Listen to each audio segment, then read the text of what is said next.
They laughed at us, mocked us, called us insane.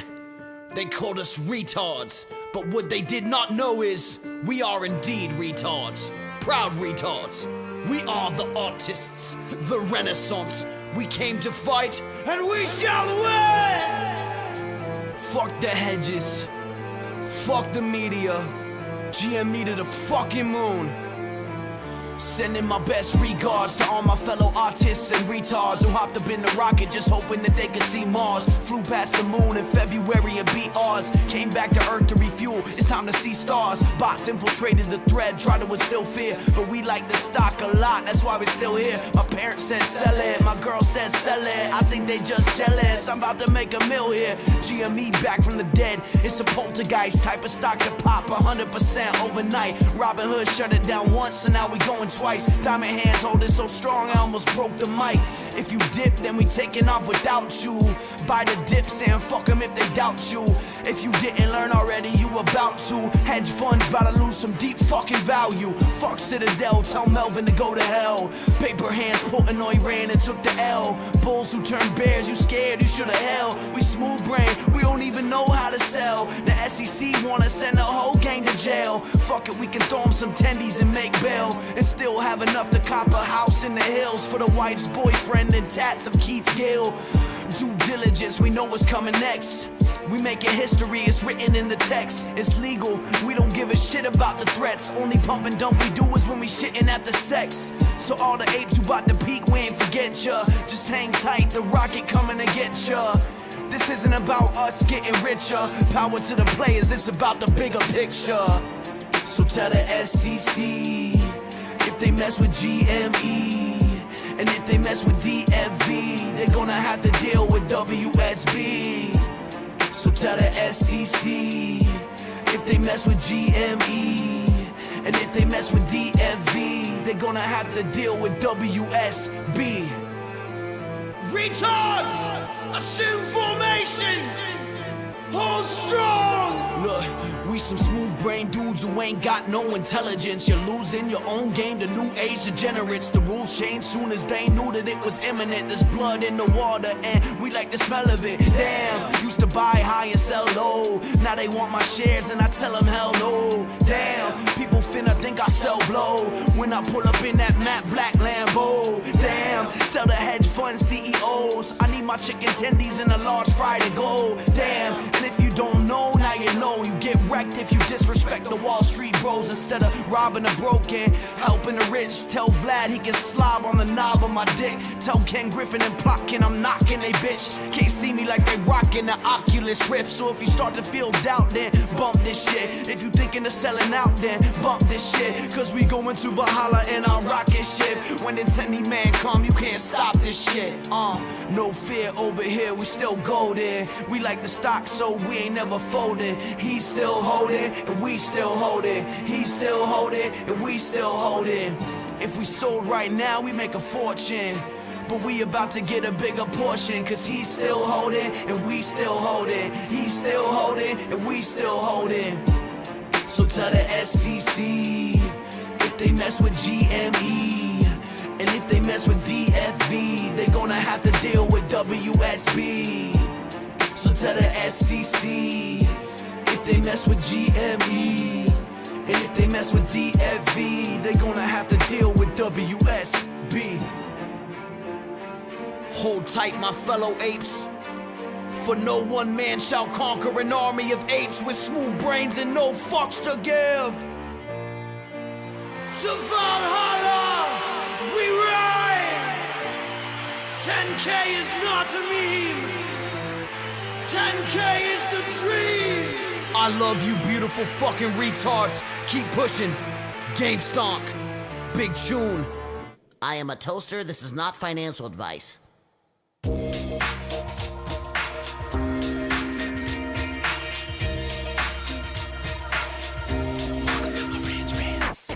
Welcome to Marantz Rantz, no advice on finance. Spin the wheel and take a chance. Get an NFT and a little education. The system got undertow, that knowledge is flotation. You wanna learn? Well, you came to right place. You're pumping AMC, might get slapped in the face. Get your due diligence, know who the villain is. Don't be a sheep when the shepherd's carnivorous. So come learn, laugh, and maybe you win big. And listen up, y'all, the wheel is not rigged. Everybody get a chance in the live chat. Kyoto spin wheel, you win just like that. Retail fight back and this retail winning. Y'all just wait, man, this is just the beginning. All fellow simians, GME group singing the truth. We just chillin', infinity pool swimming. So welcome to Marantz Rantz. A lot of knowledge but no advice on finance. Don't even need pants, you can tune in naked like Kenny the Mayo Man. Internet's most hated. Don't wanna lose your money, then it's time for you to listen. If you're ignorant, invest in AMC, assume position. The stream about ready, they told us to don't dance. I do what I want. Welcome to Marantz Rantz. Welcome to Marantz Rantz. Welcome to Marantz Rantz. Welcome to Marantz Rantz. Welcome to Marantz Rantz. Welcome to Marantz Rantz. Welcome to Marantz Rantz. Welcome to Marantz Rantz. Oh, baby. Yes. Yes, welcome back. Welcome back to Marantz Rantz. Plenty of good information, a little bit of motivation, a whole lot of truth, no financial advice. You did get me with that. Damn, Zaddy, you got me with that shit, bro. I ain't even gonna lie, Truth. You got me, man. All right, check it out. Welcome back. Welcome back to the greatest show that other people say is the greatest, not me, myself. Hey, Cosmic, take a page out the book, babe.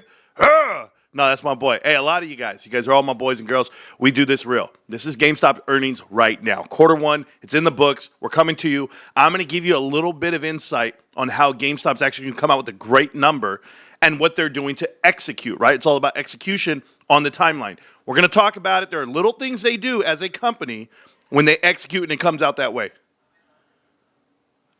I hear something. Hey, babe, I'm doing a show. Okay, that was my daughter. She was yelling out loud. Hey, guys, I live life in front of you. I'm not afraid. Anyway, back to it. Very important day. So important, I think about it.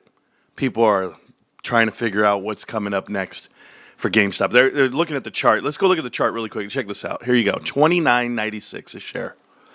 And I go, Marantz, what's it going to get to? What's the price target? Where's it headed? I said, it doesn't matter.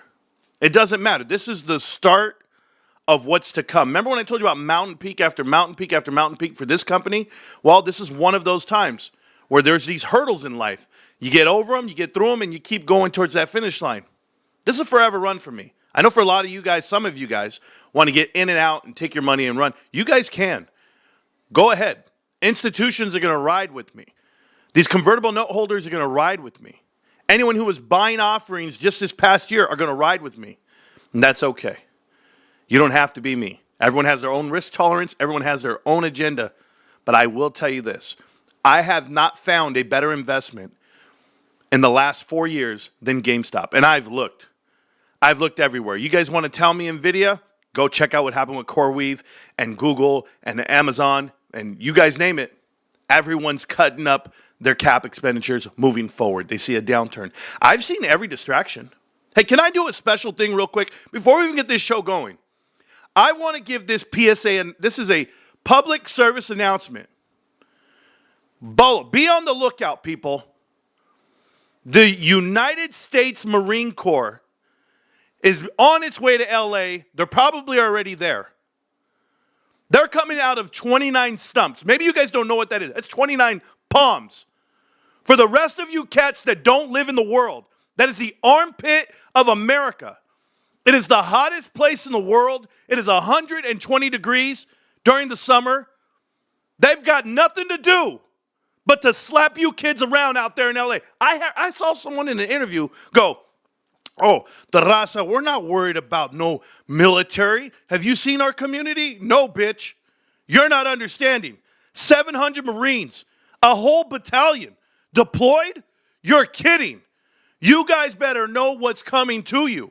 I'm letting you know now. That shit's over.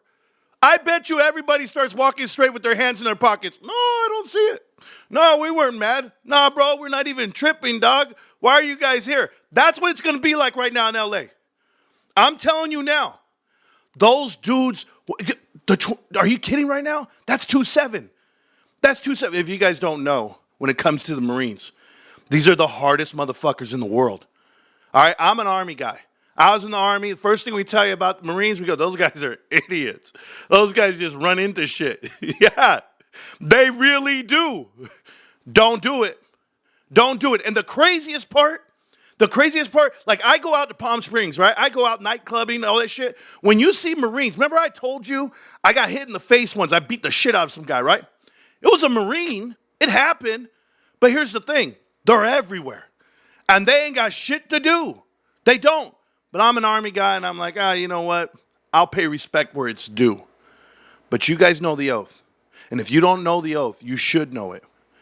And it tells you, I will defend this country against all enemies, foreign and domestic. That's it. I will take my orders from the generals placed above me, the officers placed above me, and the president. That's it. It's cut and dry, babe. They're trying this shit in Texas right now. They're trying it in Florida. I'm telling you now, George Soros, you better have, George and Alex, don't ever let me get wrong. George and Alex Soros better have more money than they could ever imagine, which they do. But you're fucking with the wrong one. I'm letting you know now. They rolled out 700 Marines, guys. Good luck. Hey, Mike the Marine, not to get confused with you, buddy, because you're trash. And in French, we call that garbage. Fancy trash. Kids, welcome back to the show. Welcome back to the chat. I had to give them a heads up. Hey, bros, get back to, I don't know. I don't do surf talk. But get back to the waves, bros. Get back to the beaches. I'm saying go back to hiking up the Hollywood sign. Do something. Don't be in those streets. Anyway, I was thinking about some investing ideas. There's $51 for all of you. Marantz is all business. Thanks for your service. Freddie Bauer, thank you again. Freddie Bauer, one of the #1 supporters of my lifetime for the channel, and I'm forever thankful for every dollar he gives to the kids. You guys, if you guys don't know about this show, this channel, we give back to the community. We go every month. We walk the walk. We talk the talk. We give out thousands of dollars of gifts and prizes to the kids, and this month's going to be no different. Timelines got switched up, but we will be going at the end of this month.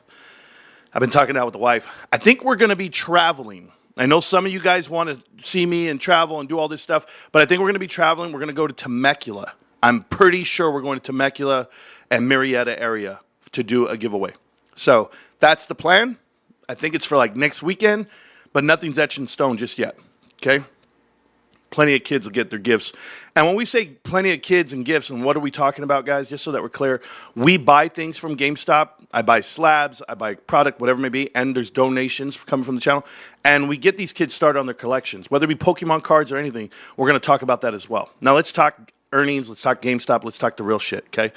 I know that some people are making comments in the videos. Marantz, what about people that live in California and how much they make and how are they going to live and how can they invest at the same time? Hey, I don't do your finances for you, but I will explain it to you like how you could make it, right? We'll talk about that as well. But what we're talking about today is this journey that's about to come to one of these points right here. That's a true turning point. We call it the turnaround. For some people, they call it the pivot. They call it the rebound. And in our case, you know, you've got to see it all the way around. You got to see the whites of the eyes. So when somebody finally turns around and they show you they're great, they tell you they're making money, they're headed towards the top, they're showing everything, that's the company you want to invest in. And that just happens to be GameStop right now. So I don't know if there's people out here, they call it the rebirth. I love that, you know, the phoenix from the ashes. I don't know if there's people out here that just don't want to believe or that are paid not to. Kind of like those rioters. Maybe you guys didn't see the job openings. For $6,000 for a week, we need the baddest dudes in the world to come to put a bandana over your face. You're so bad you won't show your face. Hi, I'm not the masked investor. I actually show my face. Some people like it. Hey, Sergio, thank you for the 5 free memberships for the channel. It's going to be a long day. Guys, I'm going to be live for 4 to 5 hours right now. If you are not buckled in, don't worry. I've got songs to play. I've got things to do. Guys, I got 100 songs to play. Do you know what Trove does? Trove makes music for the show. Haven't played one Trove track yet, but I will. I'll make a vow right now. A vow to Trove and to you and to everyone part of the show. Every song I play from here on out will be a Trove song. So you don't have to ask me, where'd that song come from, bro? What is that song? It's just Trove. He's on Apple. He's on Spotify. He's on iTunes. He's on, YouTube. He's everywhere, guys. He might even be on Kaza, and he might be on Napster and BearShare. He's everywhere. We dip in the night and we buy in more. Bro, what? What world do you live in, bro? Yo, I got buckles for your buckles, so your buckle can be buckled up for this trip.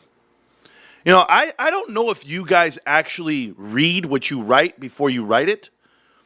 Not only Pokemon card inventory hold and appreciate in value, but One Piece is getting huge. I heard about it. Dodger Stadium going to have a One Piece night with a One Piece limited edition card giveaway on July 3rd. Phenomenal. I'm here. Hostile Takeover. How you doing, sir? Appreciate you. Amber, everybody's here. I know you guys are all here. Just thought I'd drop here real quick. I'll catch a stream replay tonight. Later. Wow. Wow, this guy said buckle. Last time I buckled, buckle my shoe, 3, 4, shut the door, 5, 6, pick up sticks, 7, 8. Come on down. Don't be late. Yeah, I'll let it shake. Hey, check this out. So for people who don't know, okay, there's some people out here. I don't even know who's on TikTok. Hey, TikTok, what's up, bros? Don't worry about you. The show's over here on YouTube. You guys come on over, but it doesn't matter. Okay, listen, YouTube, hi. We've been here for over 4 years, been watching every earnings report, and there's not going to be a call. They just dropped the paper, and I am the call. I'm your stock analyst. I'm everything you want me to be. Remember that. I'm Visa. I'm everywhere you want me to be. But I'll tell you something. When GameStop announces that they have $100 million worth of profits this quarter, not this year, this quarter, somebody has to put respect on it. And you have to give it value. And I know, well, their business is not profitable. What do they really make money on? Listen to me. I could explain it all to you, but you're already thinking down the wrong path. You forget that GameStop is not just a company that sells used video games. A la Netflix, not just delivering movies in the mail. Amazon, not just letting you buy books online. Sound familiar?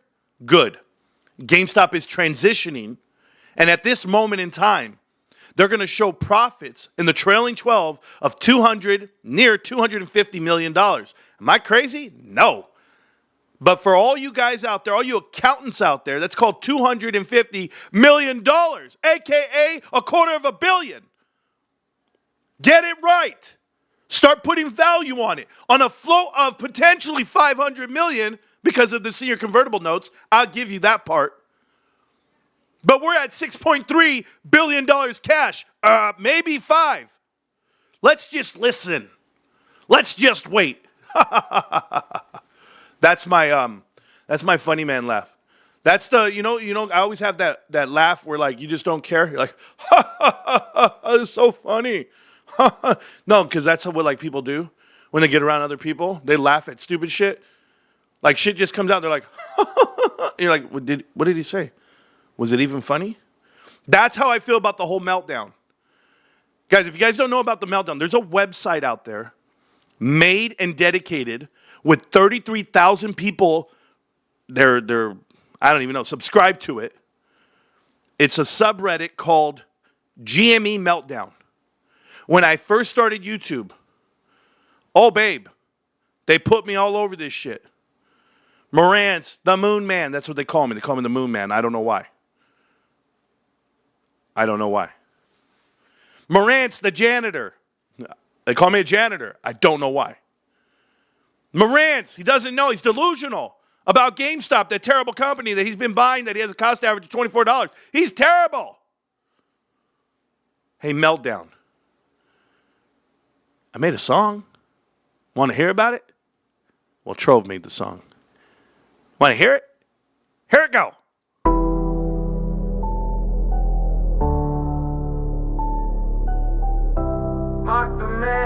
Mark the mirror, but when it cracks, you see yourself clearer.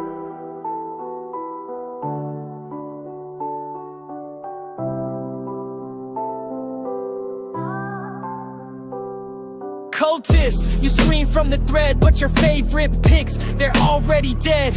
Didn't need shorts or gamma hype. He read the books, you chase the type. West Coast rent still stacking shares, while y'all throw shade from your gaming chairs. Family by your side, still got the grind. Speaks in daylight, not behind. No smoke, no mirrors, no fables, just gap line truth on the kitchen table. He's not a prophet, not your priest, just the one who never sees. Why while you mocked with every jab. He held receipts, you held the bag. This ain't a meltdown, this a reckoning. Truth don't fold, it keeps beckoning. Mock the man, but he won't drown. You try to break him, he broke you down. This ain't a meltdown, this is flame. You played the meme, he played the game. Built from facts while you built out. Now look who's still standing, look who's out. You said he's fake, that he sold a dream, but he's live on cam, no edit, no green screen. Didn't push squeezes, didn't sell hopium, didn't need tin foil to hit podiums. No DRS, no go share rant. He just said read the books if you can. AMC faded, BB gone, but GME still cash strong. You memed, he mapped, you hoped, he tracked, he built his case while y'all collapsed. Army boots in desert sand. He learned the truth by hand to hand. Not in theory, not in tweets, but in silence when retreat meets heat. You mock the vet, you mock the mirror, but truth don't blink, it just gets clearer.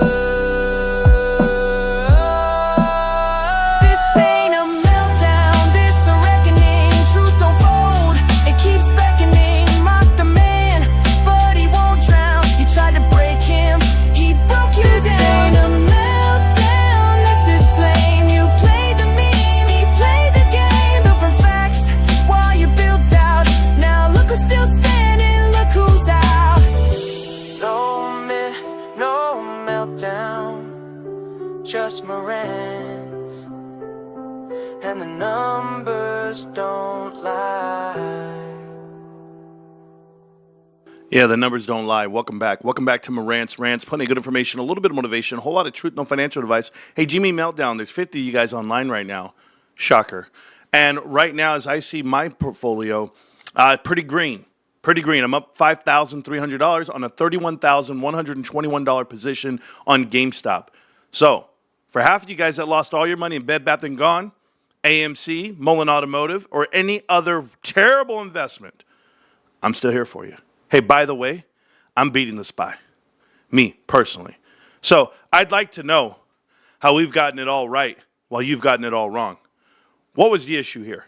My account went from previous $15,000 just last June all the way to $31,000 right now.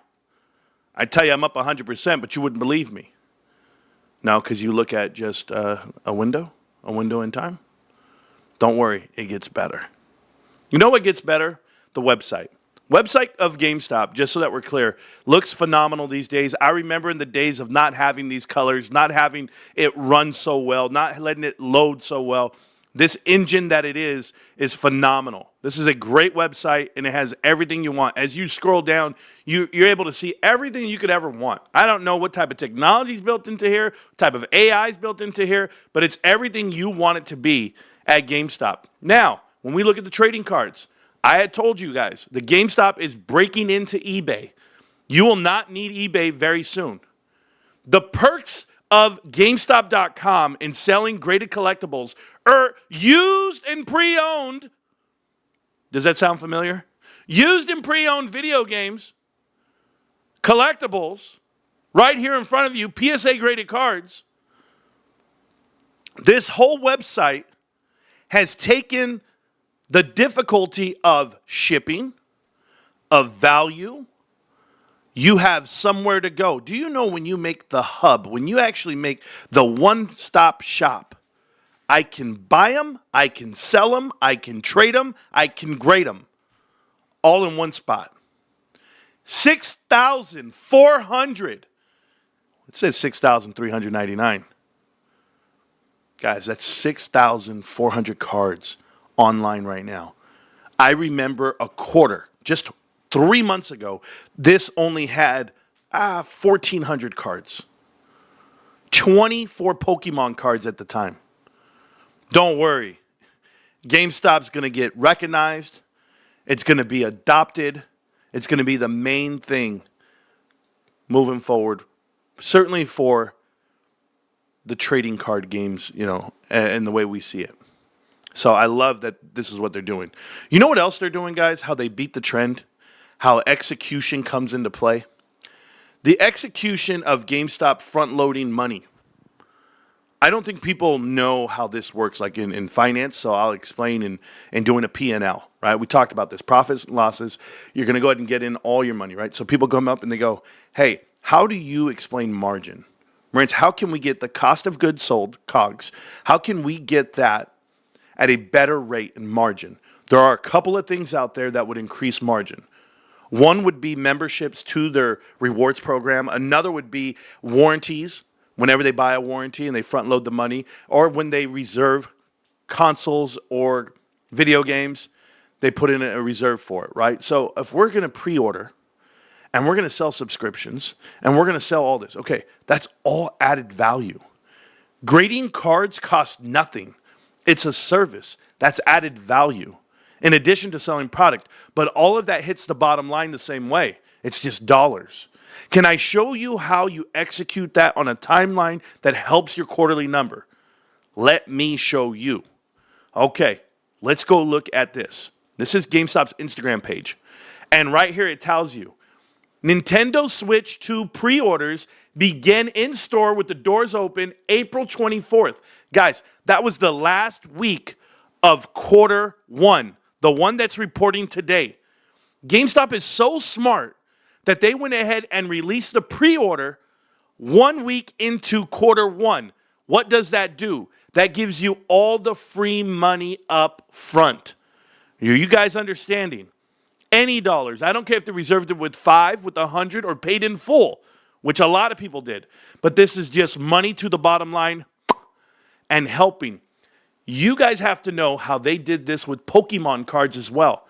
They took pre-orders for Prismatic all the whole quarter four, which they made tons of profit, $131 million.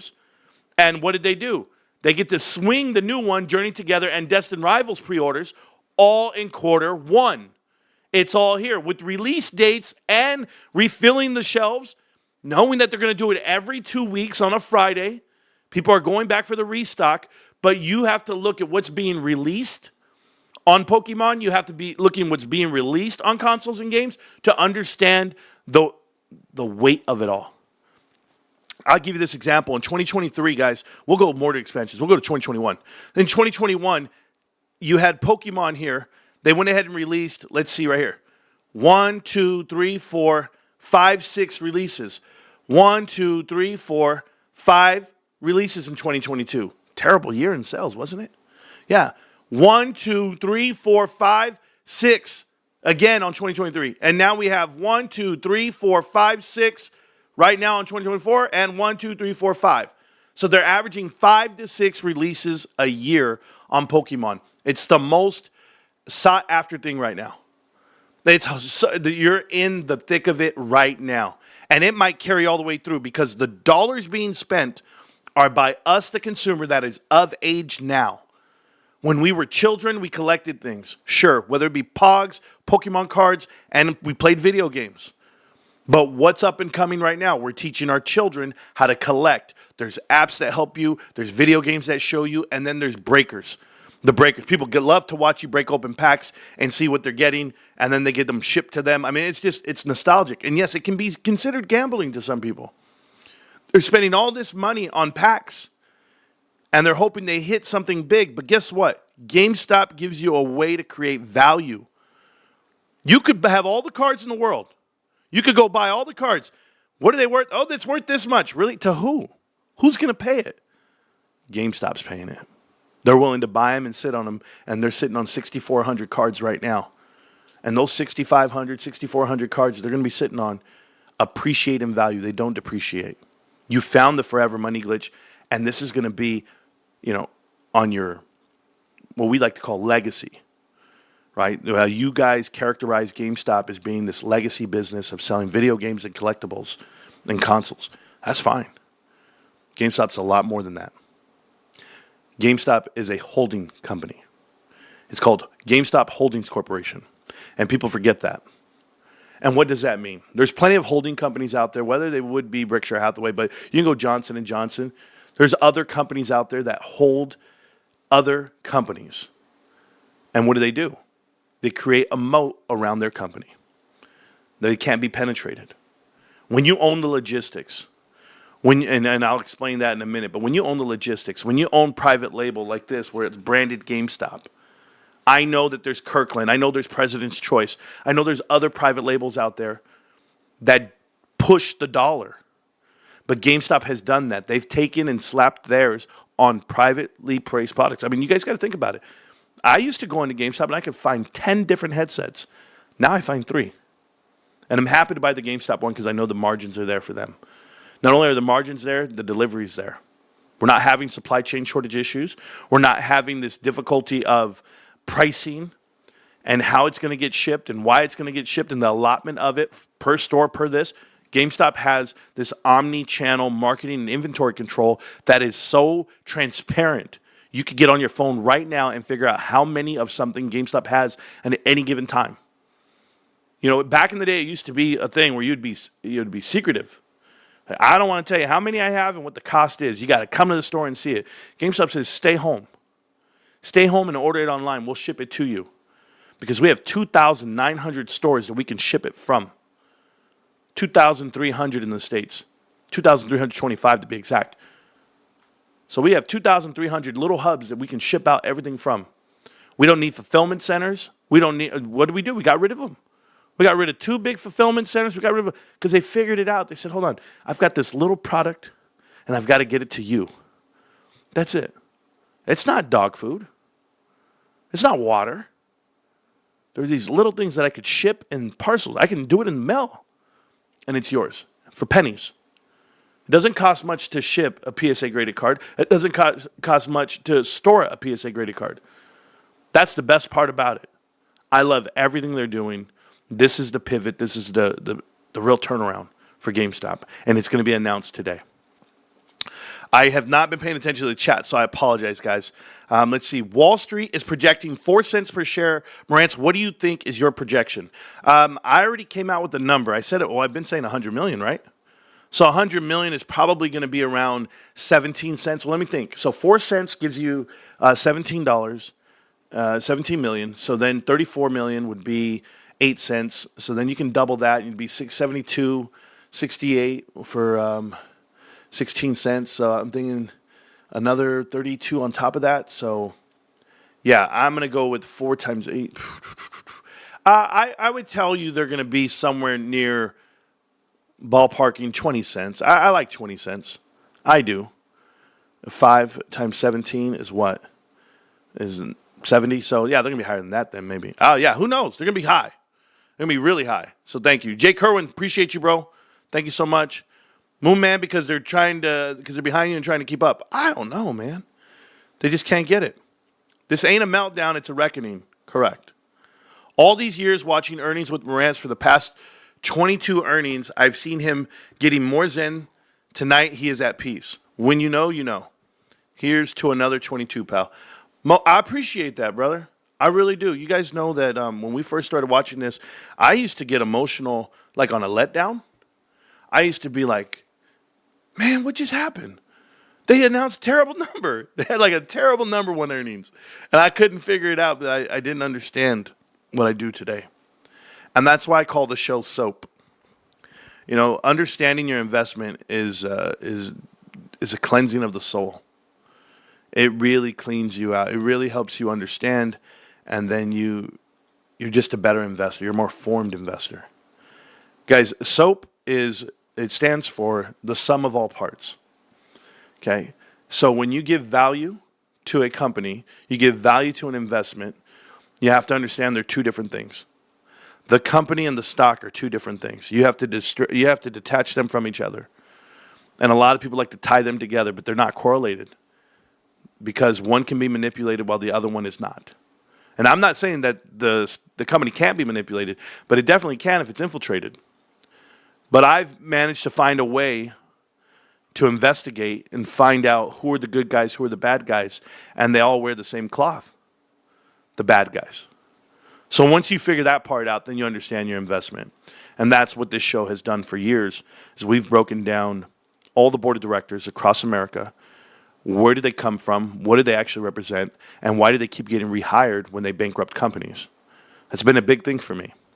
But the sum of all parts for GameStop is not just the cash on hand. It's not just top line revenue. It's not just gross profit margins. It's not just free cash flow, percentages. It's not just PE ratios. These are all called metrics. These are measurables. This is how you value and measure your investments. That's not what it is. You need to take everything in totality. So when someone comes up to you and they say, well, Marantz, what do you have to say that GameStop's only a PE ratio company of 80? You go, 80? Oh, by the way, here's the notes for the show today. That's the whole notes for the show. It says that Netflix is 20. I can't even make this up. It says Netflix is 21 times book and soap. And I just wrote that 80 right now as I was talking. UK jobs, what was it? They lost 100,000 UK jobs right now on the jobs report. Thank you to one of the guys I was watching earlier who said that. But no, that's my real notes for the whole show here. I don't have anything in front of me. I have water to save myself. Hey, I forgot I got to do a water break. Oh, shoot. Okay. You guys don't know about a water break. I do a water break every earnings report. And this earnings report is no different. I will be doing a water break. I did not prepare for it. Shit. If you guys don't know what a water break is, you'll know when you see it. It starts around power hour. Anyway, back to what I was saying about sum of all parts. When you think about GameStop, I want you guys to give it value for a lot of things, right? So first thing is I want to give it value. Let's just do like all the big stuff, okay? And then I want you to think if it's a good investment for you. GameStop, first thing is first, and it'll always be said, is going to be they have $6.3 billion. Whether it be cash and marketable securities, they literally have $6.3 billion. 1.5 of that was given to them for 0% interest. So, yes, they have tremendous value. They have no loan facility. They don't have anyone dictating what they do with their money. There are no terms. There are no covenants on this company, meaning restrictions, right? There's no requirements for them to do anything reporting-wise. They have a free slate. Certainly with the shareholders that have been with them for so long, myself included, GameStop has the full authority to do what they like with their company. Ryan Cohen, the CEO, chairman of the board, he is a unique individual where he has total control of GameStop's investment strategy. He's the chief investment officer for them as well, the CIO. And he's going to be doing everything in his power to make this company valuable, profitable, but not sacrificing. He will not sacrifice the long-term goals for short-term success. That is not it. So once you figure out these little things about the company, then you'll go into it and you'll say, well, they have no corporate debt. They absolutely don't borrow money from people. They're not leveraged, right? The whole thing about private equity and leveraging Wall Street is they want to expand. They want to, what they call extend and pretend.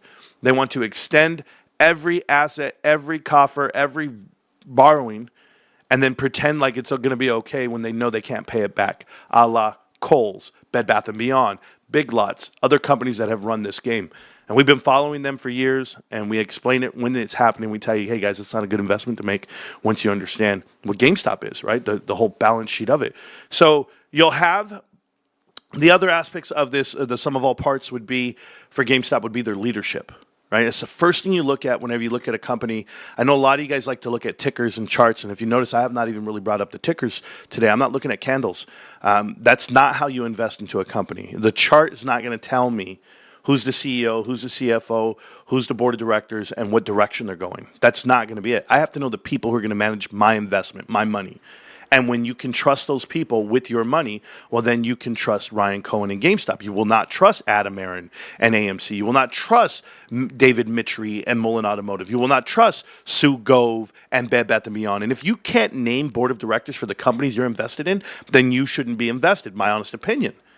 But there's people out there who be like, oh, I'm a swing trader, I'm a day trader, I'm a value trader, I'm all of the above. Okay, that's great. You're that. You're not an investor. You're not creating wealth. You're diminishing your wealth because all it's going to take is one loss and all your gains are gone. You want to be afraid. When you invest, you want to be afraid. You want to be afraid to lose. When you're afraid to lose something, guys, you value it more. When you ever heard somebody, they have a stack full of hundreds and they go, man, just go ahead, bro. Don't even worry about it. I got it like that. I don't worry about that little 100. That don't mean nothing, bros. And I walk up and I'm like, how'd you get that money? And then the guy goes like this. Oh, man, I was at blackjack last night, bro, and I hit. Then I just go like this. Oh, never mind. Never mind. You mean to tell me you hit? I'll never forget the time a guy walked up and he goes, yeah, bro, I got it, bro. I got $800. I won $1,200 last night. I said, so hold on. You went from $1,200 to $800 in one day? What'd you do with the $400? Ah, bro, we went to 8. Then we did this. Then we bought a watch. I was just like, you don't value $400? Hey, America, you don't value $800? That's a week's worth of money. That's groceries for 2 weeks. That's 2 car payments on something. Like, that's what I don't understand when it comes to investing. How people say they buy Disneyland tickets for a year. Go, oh, yeah, I got an annual pass for $1,000, $2,000. I'm like, what? You still got to pay for parking, or maybe it came for free, but you still got to eat, or maybe you take your own. You still got to travel, and you still got to go to work, or maybe you don't. Like, what are we doing? You're doing things that are costing you money. You're not creating value and worth. You're spending it. So, yeah, I'm not a deadbeat on this.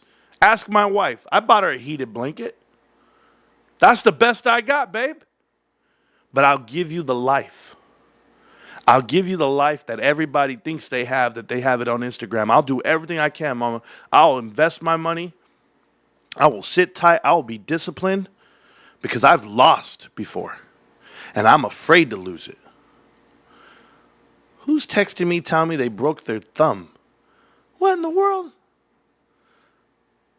My pops ain't got no thumbs. He's figuring it out. Anyway, back to what we're talking about on investing with GameStop and why you should. The sum of all parts keeps adding up. You go into it and you start breaking down the sheet. So when you get to the sheet, it's going to look something like this. The first thing is going to be the overview. We're going to talk about market cap first.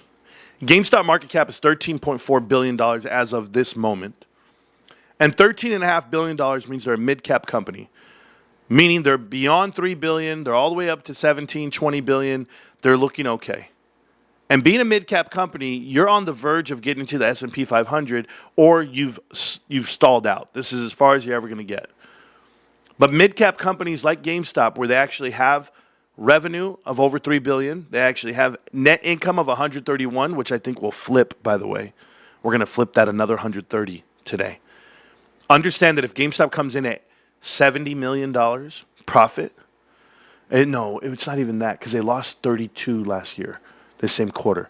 So if they lost 32, they don't have to come up much. They get back to zero. That's going to be 33, 63, and then they just need $37 million. So if they come in at $37 million today on profit, they will have a $200 million net income for trailing 12. $200 million. That's massive for what the company was doing. They were losing 300 something plus million dollars a year. Now they're positive. That's a $500 million swing. It's a $500 million swing.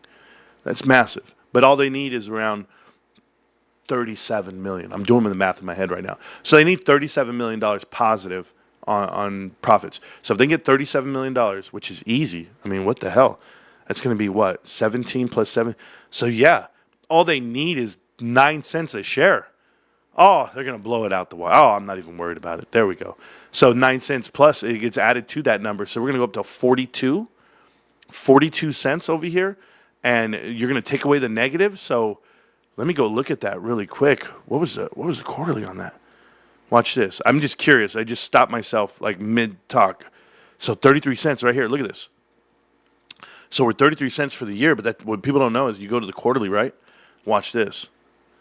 You're going to go to EPS. So it's 29 plus the 4 plus the 4. That's going to, and then you take away the 11. So we're going to get rid of that, and we're going to go positive 9. So you're going to go positive 9 instead of 20-cent swing. So you're going to be positive 40, 49 plus 8, 58. You're going to be, oh my God, 57 cents. They're going to be 57 cents for the trailing 12, 57 cents. Do you know what the P ratio is on the overview for that? At 57 cents, guys, let's just say you trade at 100 PE like everybody else. You're at $57 stock. Oh, we're not going to be PE of 100? Okay, then what are we going to be? Should we be like Tesla PE? Hold on, let me just check it real quick. Tesla PE. Let's trade at Tesla PE. 57, right? That's what we're doing. Oh, they're 150. My bad, bros. They're 183. Oh, let's not pick Tesla. That's not a good one. Who else trades at a crazy? Oh, let's just do other retail companies. Can we do Costco? What does Costco trade? I'm just curious. I don't know too much. 57. Wow. 57. So GameStop and Costco are both going to be 57 cents a share. That is amazing. 57. Oh, no, not a share, but 57 cents because, remember, I'm saying P ratio. So 57. Wow. Wow, 101. This is going to be awesome. Yeah, we're going to be great. I'm just telling you what the stock price is going to be. I'm pretty confident on this right now. What was Carvana, by the way? I'm just curious. Carvana. Carvana is a P ratio. Oh, 113. I don't want to trade. You don't want. Can we that's too high? No. Who else is at 100 though? Oh, that thing, that company called Palantir, right? Palantir. How do they spell it? Is it Palin? It's with an A like this. I just got to spell it, and then I'll know. PLLA, whatever. You know how I know how to spell this stuff. Oh, they're 570. Oh my God! If GameStop traded at 570, what would that? That'd be 10x of what they're. Dude, they'd be like a $500 stock. What the hell, bros? No, that's what they. Guys, I'm telling you right now, what's about to happen. Like when Wall Street, I don't care if the stock price goes down today. Wall Street's going to find out. Like, Wall Street's going to find out. They're going to call up everybody. They're going to be like, hey, bros, is that company really trading at 57 cents a share? Why the hell don't we own it? What are that, Marantz? You looking sharp, essay. Looking like a whole new tax bracket full. Ricky, did I read that the right way? Did you meant to type it that way and I sound like you? You know, I don't want to overanalyze it. I could do it like this. Hey, y'all, welcome back. Orale Marantz. Yo, looking sharp. Easy? Yeah, looking like a whole new tax bracket, brother. You too. Woo. I don't know how you want me to read that. That's cool. I was reading it like you typed it, I guess. Yeah, there we go. Okay, so anyway, back to what I was saying. When you start looking at the sum of all parts, the SOAP, okay? We're going to look at the revenue. Revenue, people want to talk about trending down in revenue. This is a small view for a lot of people. What people are not factoring in is how much they're actually making per store. Okay, so when you look right here, the revenue itself versus the revenue previously, okay? Revenue across the board is stretched because you had $6 billion of COVID money, stimulus money. But for the most part, 3.8 trending down from 5 would put you 1.2 billion loss. But what did you lose? You went from 6,000 stores to 3,000 stores. You lost half of it. They used to have almost 9,000 GameStops and stores across the world. They have definitely shrank their footprint because they were overstored. We call it overstored. It's you have more square footage than dollars coming in. So dollars per man hour, they're making more than ever. They're actually averaging, if they come into Wall Street consensus of 765, 750, they're actually averaging $240,000 per GameStop versus the 211,000 they had last year. So an additional 30, 40,000 per GameStop equates to around 10,000 a month, which would be about $1,000. In an additional, 2,500 a week. It comes out to a couple of $100 a day. Oh, I think I could see that in Pokemon cards. I think I could see that in a lot of things if you have them, right? So there's a lot of reasons why GameStop's more valuable today than it was previously, but that's one of them right there. So we're talking about the overview and why that number's still big. Be $1 billion company, still big, okay? Now, net income, I just told you, it's going to go up. It's going to go all the way to 200. After today, it's going to be over $200 million for the trailing 12. Yes, they will be eligible for the S&P 500 if their market cap can get over $20 billion. It's tough. It's a $40 price point, and we have resistance right now at $34.99. And I'll show you the charts, and we'll go over TA, and I'll explain it, and then it'll all make sense. But our TA's been dead on for 4.5 years. And thankfully, I think Roy and Kitty started doing videos last year and talking about it because he finally found the bottom. When he found the bottom, that kind of told him everything he knew about his investment. His cost average on 9 million shares was $23. I want you to think about this for a second. He's up $6 a share on 9 million shares. Therefore, he's up, 54 million? So 54 additional million. He's already over $300 million on shares alone. And he's a contract guy. He's crazy. He's a different type of investor. But that's my point. At any given time, if he still only had 9 million, he's rocking it. But now you have all these guys who come into the fold and say, "Oh, he bought Chewy, he bought this." Why? Because they all think he's swinging Unity and he's doing this, and it's like, no, they're putting out whatever they want in front of you. I did see the filing for Chewy, I get it, but it doesn't mean that he sold GameStop to do it. That's the other part about that. There's just some people that don't understand that man is a genius when it comes to investing. He might be the best investor of our lifetimes, and you guys just don't see it. Because, yeah, he did find a great company like GameStop, and it's absolutely phenomenal. So here we go with GameStop. The forward PE ratio coming down to 65 is what they think. And so this is my whole theory, that if you think they're coming up to 65 on a PE ratio, and their actual net income is 131 as of now, dropping down to 65 means that you're going to have around 25 additional PE ratio points get dropped, right? And that would mean the price, it's going to be undervalued at this point, because you got to start buying it at 65. 65 times the earnings that's coming. I mean, what are you trying to tell me, Wall Street? That's what I want to know. What are you guys trying to tell me? That losing 9 cents last year, losing 11 cents last year is going to be going to the plus side, 4 cents? Is that what they're calling it? So if they're considering a 15-cent swing per share, that's a swing profit. Dude, that's a huge number. You're talking about $50 million. Guys, I'm telling you, $58 million is what they're projecting. And you're like, 58 million, 60 million, that's what you're projecting? Well, Wall Street, then why the hell are you calling it a $10 stock? Why are you calling it a $13.50 stock? Why do you think it's going down? If you're telling me earnings are going up, profits going up, that's what we're doing. You're telling me that the price per share, this right here, needs to increase to have a PE ratio above the 65, get it towards 90. But it will increase if they have a 15-cent swing on profit, right, Wall Street? I'm asking you. So why is Michael Packer and Wedbush allowed to give a rating? I'll tell you why. They're the only ones giving the rating. Michael Packer would walk a different tune. All the analysts, and it's right here, I'll show it to you. There's a forecast.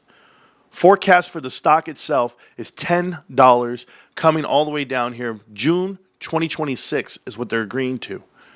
You think the price is going to change. And look at the trends. It's been one analyst, and look at what he gives you. Sell, sell, sell, sell, sell.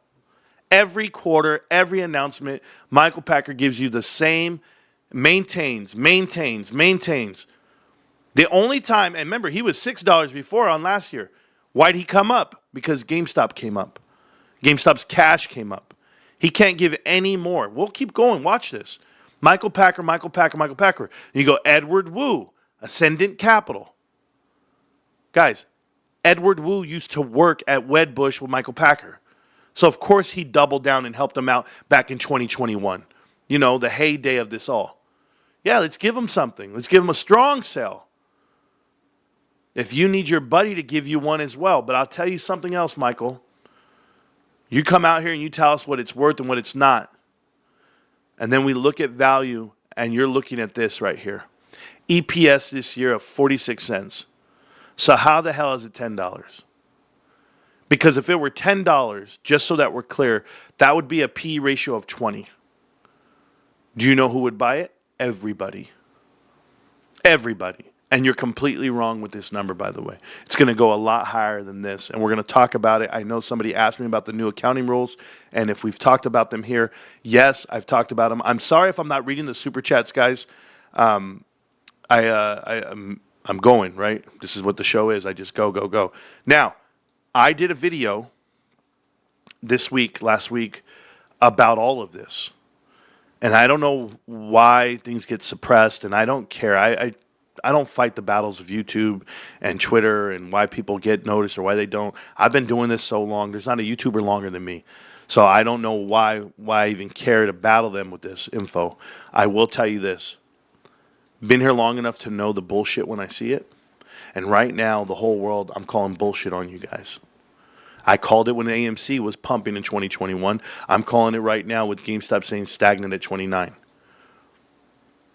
GameStop is going to announce a profit that they've never seen before. It's going to be a Bitcoin profit, sure. But a manufactured Bitcoin profit is part of the business model right now. This is why it's so different than other companies, and I want people to know this. There are going to be companies that are coming after Bitcoin and saying it's a strategic reserve. I need to buy more. Sum of all parts, guys. This is one of the parts. GameStop not only buys in on Bitcoin, they buy $500 million worth, $500 million.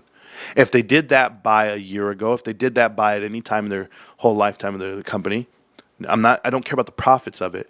I'm telling you, if they would have done the buy at any time, people would have been like, wow, they used half their cash, and that was a great commitment to Bitcoin. You know what? They're true believers. They're going. No, you know what GameStop did? GameStop leveraged everyone else but themselves. They bought in $500 million, and they're guaranteed profit. Guaranteed, because yesterday was just an all-time high for the month. I mean, you're looking at 112,000, 110,000. Where's Bitcoin at today? I'm just curious. I have it here. 108. So no matter how you report it, I don't care when GameStop bought Bitcoin. I don't care about the date, okay? But you'll see Ryan Cohen tweeted YOLO, so then everybody says, oh, they must have all bought in because it went up. And then you see on these dates here, we'll go to the daily, GameStop bought somewhere in this window here because they announced on the 29th that they were going to raise money, okay, way down here. They raised the funds instantly, like you knew they would. And look at the price of Bitcoin. It went down, and then it went up, and then we get reported, hey, GameStop bought X amount of Bitcoin. Well, did they buy them after the reporting date? That's the other part. Did they buy them after the 4th? After the 7th? After the end of the month? Because Ryan comes out and says, hey, we have 4,700 and whatever, but he announced that win just this month. So did they have them back in April? That's what you have to ask yourself. Did they buy any over here in the 90s? So did they buy them down here and do this run-up? Or did they get them here and do this run-up? Doesn't matter. If they bought them here, well, then guess what? It goes on the balance sheet for next quarter with the switch to, with everything else. But that means you're up any window you want to be in. You're up from the 93 up here to 108. That's a $15,000 window. So there you go. Or you're up from 75 to 90, and that's a $15,000 window. 15,000 times the amount of Bitcoin that they carry, you're looking at $70 million worth of profit. Sum of all parts. Now, GameStop has all this money. They have tons of cash. They have, from the looks of it right now, about $5.7 billion. That is just as much cash as Palantir. They have more cash than most retail companies. There's only 3 that beat them right now, and that would be Walmart, Amazon, and Costco. GameStop is one of the biggest cash piles on Wall Street, and they're not compromising themselves. They're not leveraging. They're doing none of the above. They're doing GameStop strategy. You guys have heard Ryan Cohen say it himself. Now, here's the part about it. When we do these sum of all parts, you have the cash. You have the investment into Bitcoin. Now you have the unknown. It's called optionality. A lot of companies don't have this. A lot of companies have, they look like they do. Like a Costco, like a Walmart, like an Amazon. They're owed to someone. Something's involved. Someone's involved. People are on the board of directors that come from private equity and other investment firms. And they go, you know what? We're not going to do that. Nope. I'm going to ask you guys, do you think Apple has full autonomy, like what they do with their cash and with their company? Or did they always have to call Warren Buffett because he owns 40% of their company at the time with Berkshire Hathaway? Like, that's what you got to ask yourself. Who owns GameStop and what's their optionality? Guess what it is? It's infinite because Ryan Cohen owns it. You own it. The sum of all parts, the biggest part is you. I could do the balance sheet all day. We could go FCF. We could go ahead and go down gross margins. We could go to inventory. We can go to partnerships for CandyCon controllers and stuffed animals. We can talk about all the cards and the PSA partnership and all the board of directors and Nat Turner and Larry Chang and Alan Adel. We could do all the buys the insiders buy. No, the biggest part of this whole transaction is you. You guys are so dedicated. You're so diamond hand. You support the company. You think I just got rows of video games here? I'm a real gamer. I've been doing this shit my whole life. I didn't choose GameStop. It chose me. That's how this goes. I can't say it to you any more real than that. So when you start factoring in why you own it or why you buy it or why you support it, do that shit 4 inches from the mirror, kids. They'll never understand. They think they got you beat. They think you have the back against the wall. They don't. Ryan Cohen is you, and you just might be Ryan Cohen. Judge us by our actions, not our words. Buckle up. Ask not what your company can do for you, ask what you can do for your company. This isn't about press releases, it's about execution, it's about obsession, it's about care, where no one's watching. The only thing that matters is execution. The ability to learn faster than your competition is your only sustainable competitive advantage. We need to talk less and do more. It's not what we say in the pitch, it's how we show up when it's not fun. Build small, build often, stay obsessed with the process. Brick by brick, day by day, we're not building fast, we're building to stay. Brick by brick, day by day, we're not building fast, we're building to stay. Customer obsession is our North Star. Treat customers the way you'd want to be treated. Don't just satisfy customers, delight them. Not because it's trendy, because it's right, because that's the point of this. People forget the mission. We don't. Culture is what we do when nobody is watching. Great companies are built by great people who care deeply about the mission.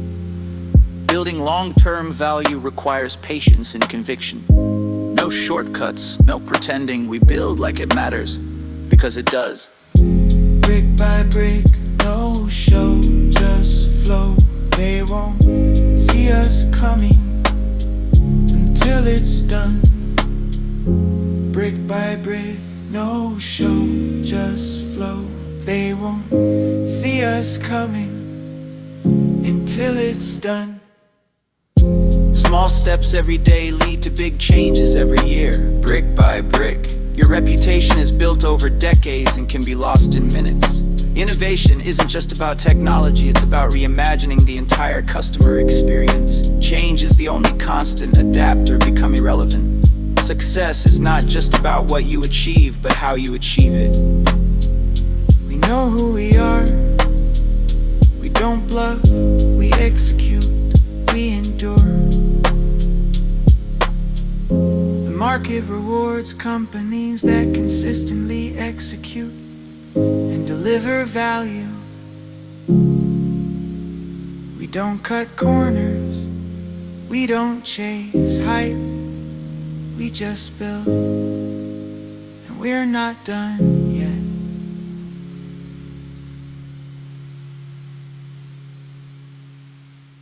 You know, I just want to say a special shout out right now to the Meltdown. I know you guys are here.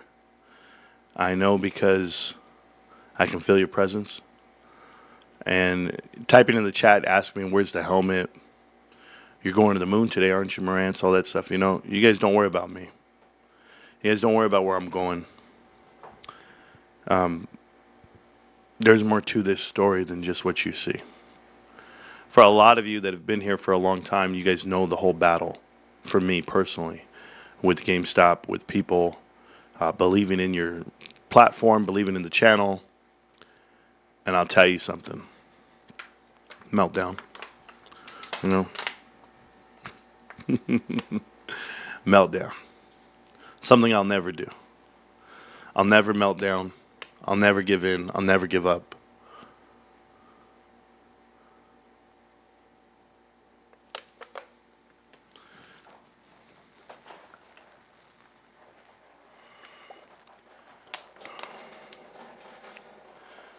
That's my water break. You're not built like me, kids. You never will. You'll never beat me. You can dox me. You can follow me. You can threaten me. You can harass me. You can tell me I don't understand the value. And I don't blink.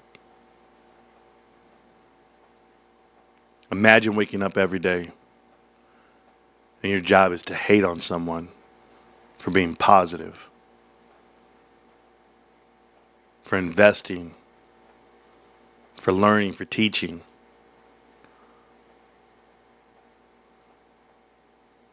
Good luck. You're going to need it. I'm extremely zen, guys. Nothing can get to me today. You couldn't break me if you wanted to. GameStop's going to the moon. GameStop's going to announce crazy earnings today. And Wall Street's going to be asking questions.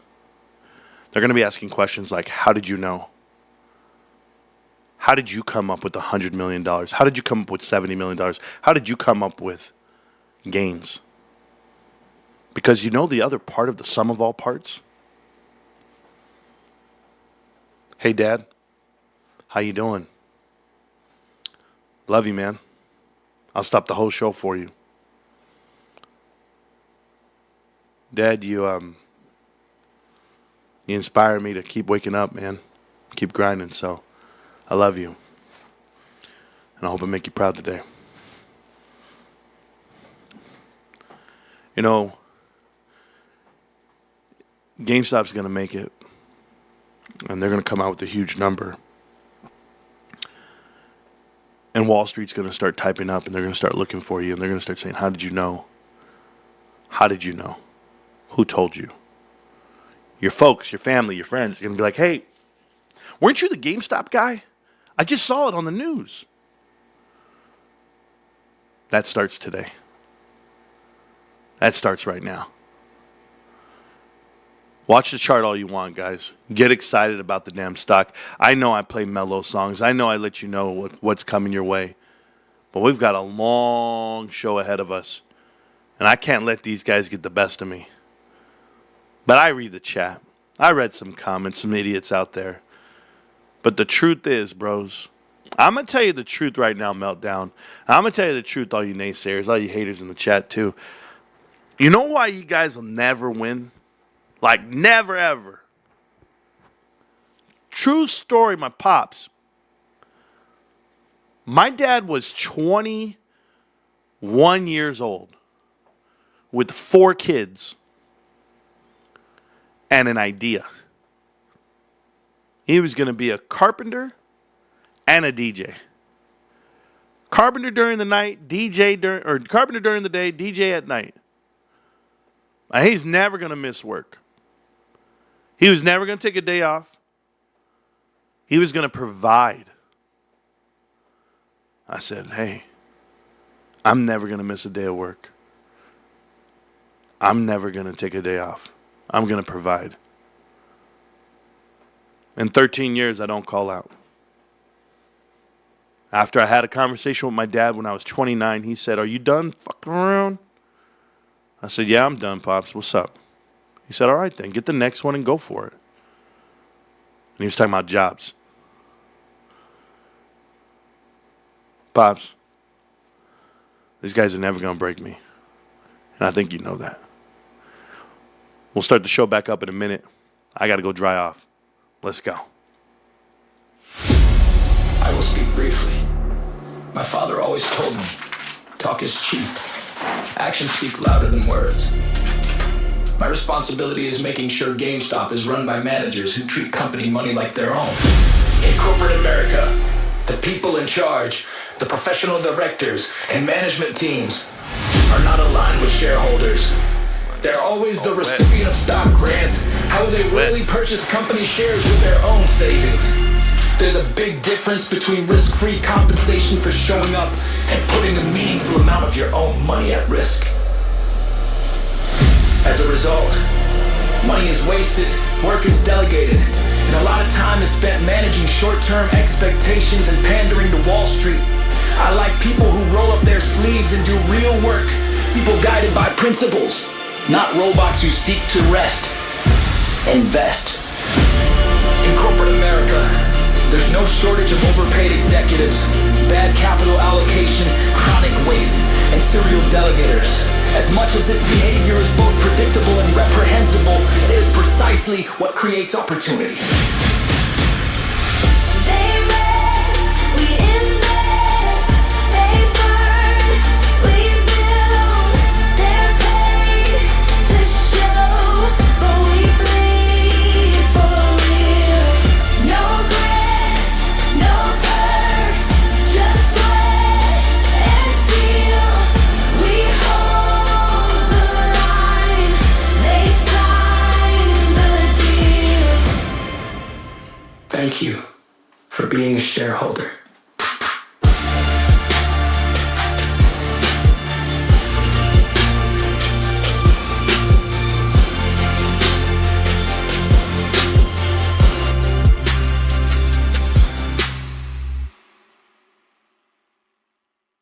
You know, and I just realized I had feedback that whole time. So I apologize. But I was out here trying to dry off. And it's all good. I'll play it again. That's a song I play all damn day. They don't know about us. This guy says it's a nothing burger today. A nothing burger. Well then shit, I'm hungry. I want to eat it. I want more of that. I already got a good amount in there. I got enough to keep me interested. Oh, you guys don't have a space helmet? I'm the only one with a space helmet? Don't worry about it. To the moon, Alice. To the moon, I tell you. Back to the headlines, back to the chat, back to the channel. You know what's crazy is we've been calling people out for a lot of years here. All these wannabe YouTubers and TikTokers and Reddit peeps. People out here having a celebration. My whole body's wet. That's what he said. No, really. Marantz, have you seen those AI Bigfoot videos? They are legit. Yeah, I've seen them. I believe in Bigfoot like I believe in AMC movie theaters. Adam Aaron, how many times are you going to tell me you like the massages? You're gross, kid. You know what's crazy? These guys love me, bro. These guys love me. Hey, I don't think you guys know how much I love the Meltdown, bros. The Meltdown's a totally different website. Look at this shit. They put this up of me. Look at that bad boy right there. They don't know what I was doing that day. These guys are not on my level, bros. They're not on my level. Oh, man. Hold on. Right there. Oh, they're not on my level. Hey, Meltdown. A whole page, bro? Like everything I do? Will you guys stop this bullshit? Look at this. GameStop changed my life. Yeah, I said that. What's wrong with that? Recorded his manifesto in his 15-year-old Civic. I tell you, man, these guys, you know, it's dudes like this that type into the chat that are broke, that have nothing in life. Yeah, and they tag my every move. So funny. I let it happen, bro. The Blair Witch Project. See, that was good. I should do that more up close. I think I've done an up close one. Yeah. Hey, sum of all parts. You guys ready? Watch this. When you go back over here, can I tell you something about this real quick? About this cash? Something like people don't really understand. Things that people need to understand. I want to show you guys something, okay? Hey, Wall Street, pay attention. Trailing 12. This is the best part about the sum of all parts, okay? You go in here and you go to the income statement, trailing 12, and then you go to interest. Okay, now check this out. So when you have Ryan Cohen in charge, okay? OG helmet. Yeah, they don't know, bro. I've had this helmet on forever. I'm showing the screen, bro. Yeah, what the hell are you talking about? Yeah, bro, don't distract me. 10 free memberships from Funny Spider. Funny Spider is absolutely hilarious. And I just want to let you know, he's a funny guy. Been around for a long time. Okay, so check this out. So, GameStop, interest. I want to talk about this. See this right here? That number? It originally started way over here at 3. $3 million interest, right? And that was in 2023, quarter three. So they got 3. They got 9. This is added on to there, okay? They got 19. Woo! Got 31. People are figuring it out, right? So when they got $31 million of interest, they lost $93 million at that time on the trailing 12. Then they got 40 the next quarter, total. Remember, this is total. This is not in addition to. That's just a $9 million increase. $9 million total. And look at the pre-tax income. Almost break even. So to go from $500 million to almost break even, that was $1 billion swing from 2022 to 2023. Ryan Cohen got hired, and they were like, you know what? He's doing it. This is when he got hired. This is when they made that decision. So what'd they do? They committed to more interest, and it's been going up and up, and then we have explosion, okay? So now 82 million, and now 123 and 163. That number right there, this 163, just so that we're clear, I'll tell you, is going to go up from 163, which includes this right here, this 15. That's going up another 40 million. I'd say, let me be fair, I'll go 30 million. So 163 is going to go up to almost $200 million. On interest alone, the company makes $200 million profit. $200 million. Okay. Hey, don't anybody tell Tetron Invest that money's actually accumulating somewhere. They're going to use their cash. They just can't sit on it. It's going to wither away. 2%, bro. GDP growth of 2% is what you're worried about when inflation's outpacing it. Oh, no, the dollar's getting eaten alive. $5 billion, bro. Somebody help me here. This shit is crazy talk. Anyway, you know, these kids, they go to school, and it's like they're dumb. It's like they're dumb because they never had money in their pockets. They don't know any better. They're just like, yeah, man, if I have $1,000 today, I better do something with it because it's going to depreciate right now. Bitch, $1,000 today is still $1,000 in 2018.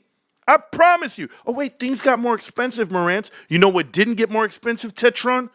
GameStop shares. You know what didn't get more expensive? The whole damn market. No, there's things you can buy. You got to have options. You got to have options.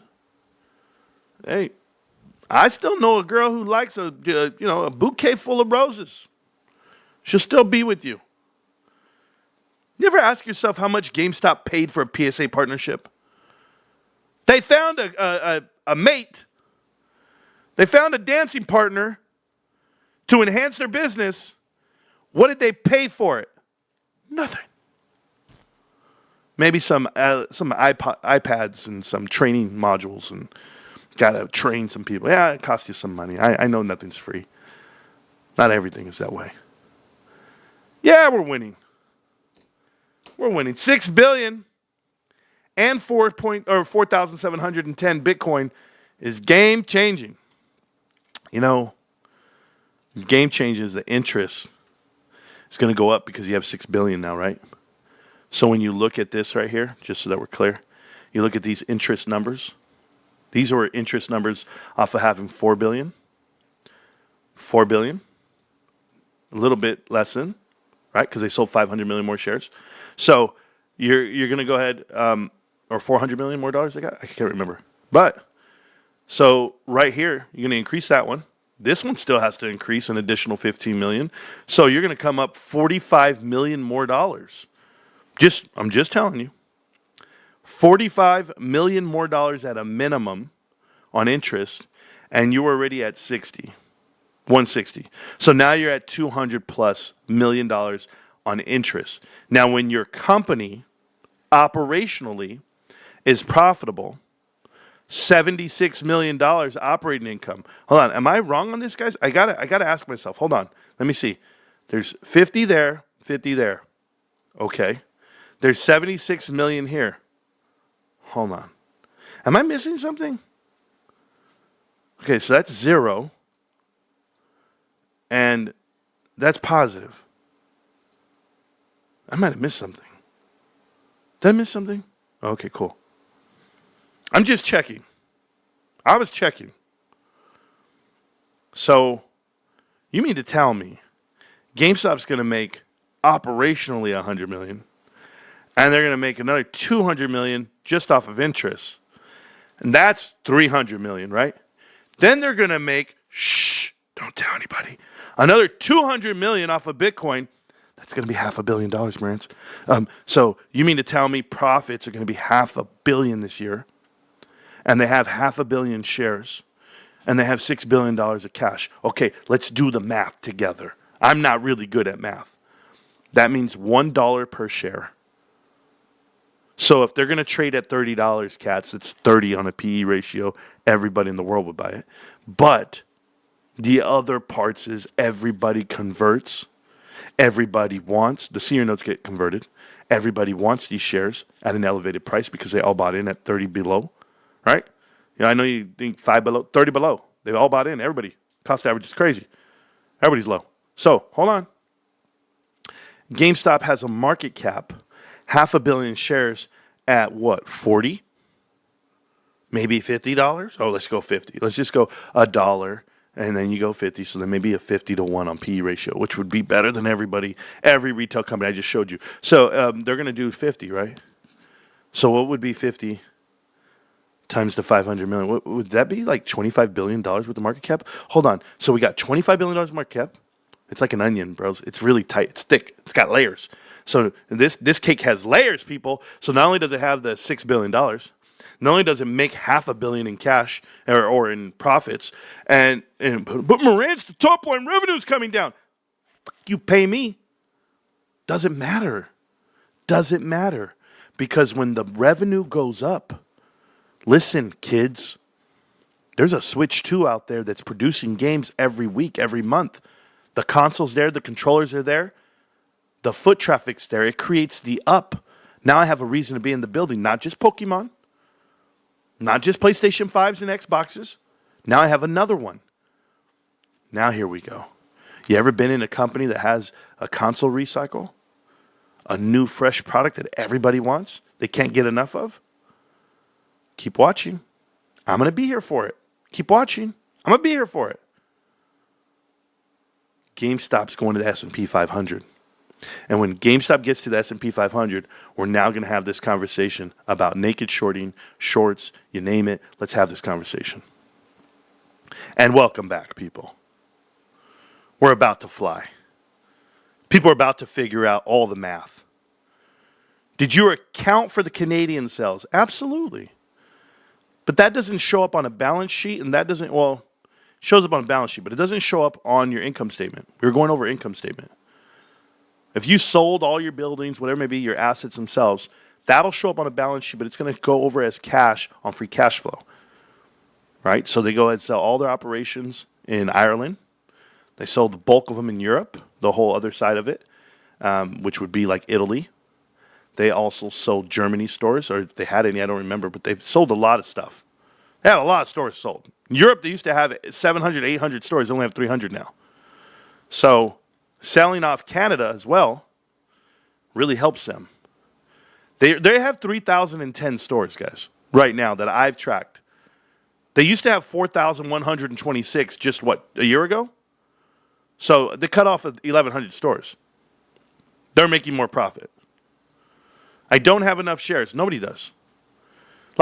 Nobody does. GameStop is the baby you've always wanted. Hey, all you parents out there, you ever hear this? I fucking parents, bro. These guys make me sick. I tell you, this is what parents do every time. Oh, meet Maya. This is my baby Maya. Oh, she wasn't planned. No, she was our little surprise. The husband's always like, to who? Babe, you said my pull-out game's weak. I wanted to prove you wrong. What are you talking about? Ain't no surprise. Like, we didn't plan for this. Wish we had more to plan. Wish we would have had a room painted and a crib and a stroller and a playpen. Yeah, I wish I had all those little gadgets that all these other people are getting. Nope, we didn't plan for this. You're never ready. Even when you think you're ready. You're never ready for the baby. You're never ready for GameStop. You think you are, or you think you have enough, or you think you don't have enough, or you want more and more and more. You're going to have a whole lifetime to buy this shit. I know people that have been buying Apple for 25 years. I know people that have been buying Costco stuff for 40 years. They still buy it. You never have enough. Never. I'm okay with that. Okay. Marantz, you make a good point there, Marantz. I know. You know, I compare GameStop to Apple a lot. Like all the time, in my head at least. And why the hell is my helmet leaking? It's leaking water. Like I got water in my things. GameStop earnings is now, brother. It's now. Got to pay attention. Anyway, I was there. I was in the Discord. And I had come up with this concept for a song, right? And I told my boy Trove, I said, Trove, I want a song like this. Can you make it happen? And he pretty much, he made the song called No Rest. And you guys heard it. And it comes from this. I will speak briefly. My father always told me, talk is cheap, actions speak louder than words. My responsibility is making sure GameStop is run by managers who treat company money like their own. In corporate America, people in charge, professional directors and management teams, are not aligned with shareholders. They are always the recipient of stock grants. However, they rarely purchase company shares with their own savings. There's a big difference between risk-free compensation for showing up and putting a meaningful amount of your own money at risk. As a result, money is wasted, work is delegated, and a lot of time is spent managing the short-term expectations and pandering to Wall Street. I like people who roll up their sleeves and do real work. People guided by principles, not robots who seek to rest and vest. In corporate America, there's no shortage of overpaid executives, bad capital allocation in chronic waste, and serial delegating. Much as this behavior is both predictable and reprehensible, it is precisely what creates opportunity. Thank you for being a shareholder. Yo, Trove, did you record that with the toaster? That shit was hard to listen to, bro. My God. But anyway, I knew what it said because I've heard it before. He said, for all you guys out there who don't understand what Ryan Cohen, the CEO and chairman of the board at GameStop, was saying, is that he's going to do what aligns with investors, not with just corporate executives, dudes that come and go.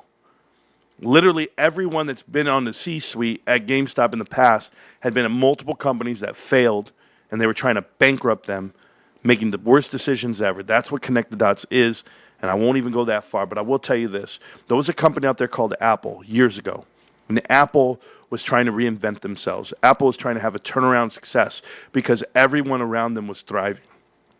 They were not. Apple came up with a concept and idea called iTunes. iTunes came out. Nobody adopted it. The iPod comes out. People buy it, yet it's still not adopted via iTunes. It took 3 years before the value of that idea came onto you. Then you maneuvered into iPhones, tablets, watches, and now you have Apple being the most profitable, biggest company in the world. That will be GameStop.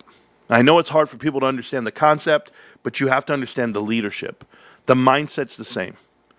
GameStop, you might not be able to see what they're doing yet because they don't announce it to the world, but they know that they're under the scope. They know that they're an activist investment and it's a turnaround story, but it is also an identity. It's a community that has gotten together hand in hand, locked arm in arm, and said, Red Rover, send your best bitches over. Whether it be private equity or short sellers, nobody can break GameStop. But remember where it all started. It started with things like Apple, where Apple came up with a concept. And that's exactly what GameStop has done today. The concept is value. It's you. Roll up your sleeves and enjoy it. iPod, a phone, and an internet communicator. An iPod, A phone. Are you getting it? These are not three separate devices. This is one device, and we are calling it iPhone. iPhone. iPhone. iPhone.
A phone and an internet communicator.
That's my track.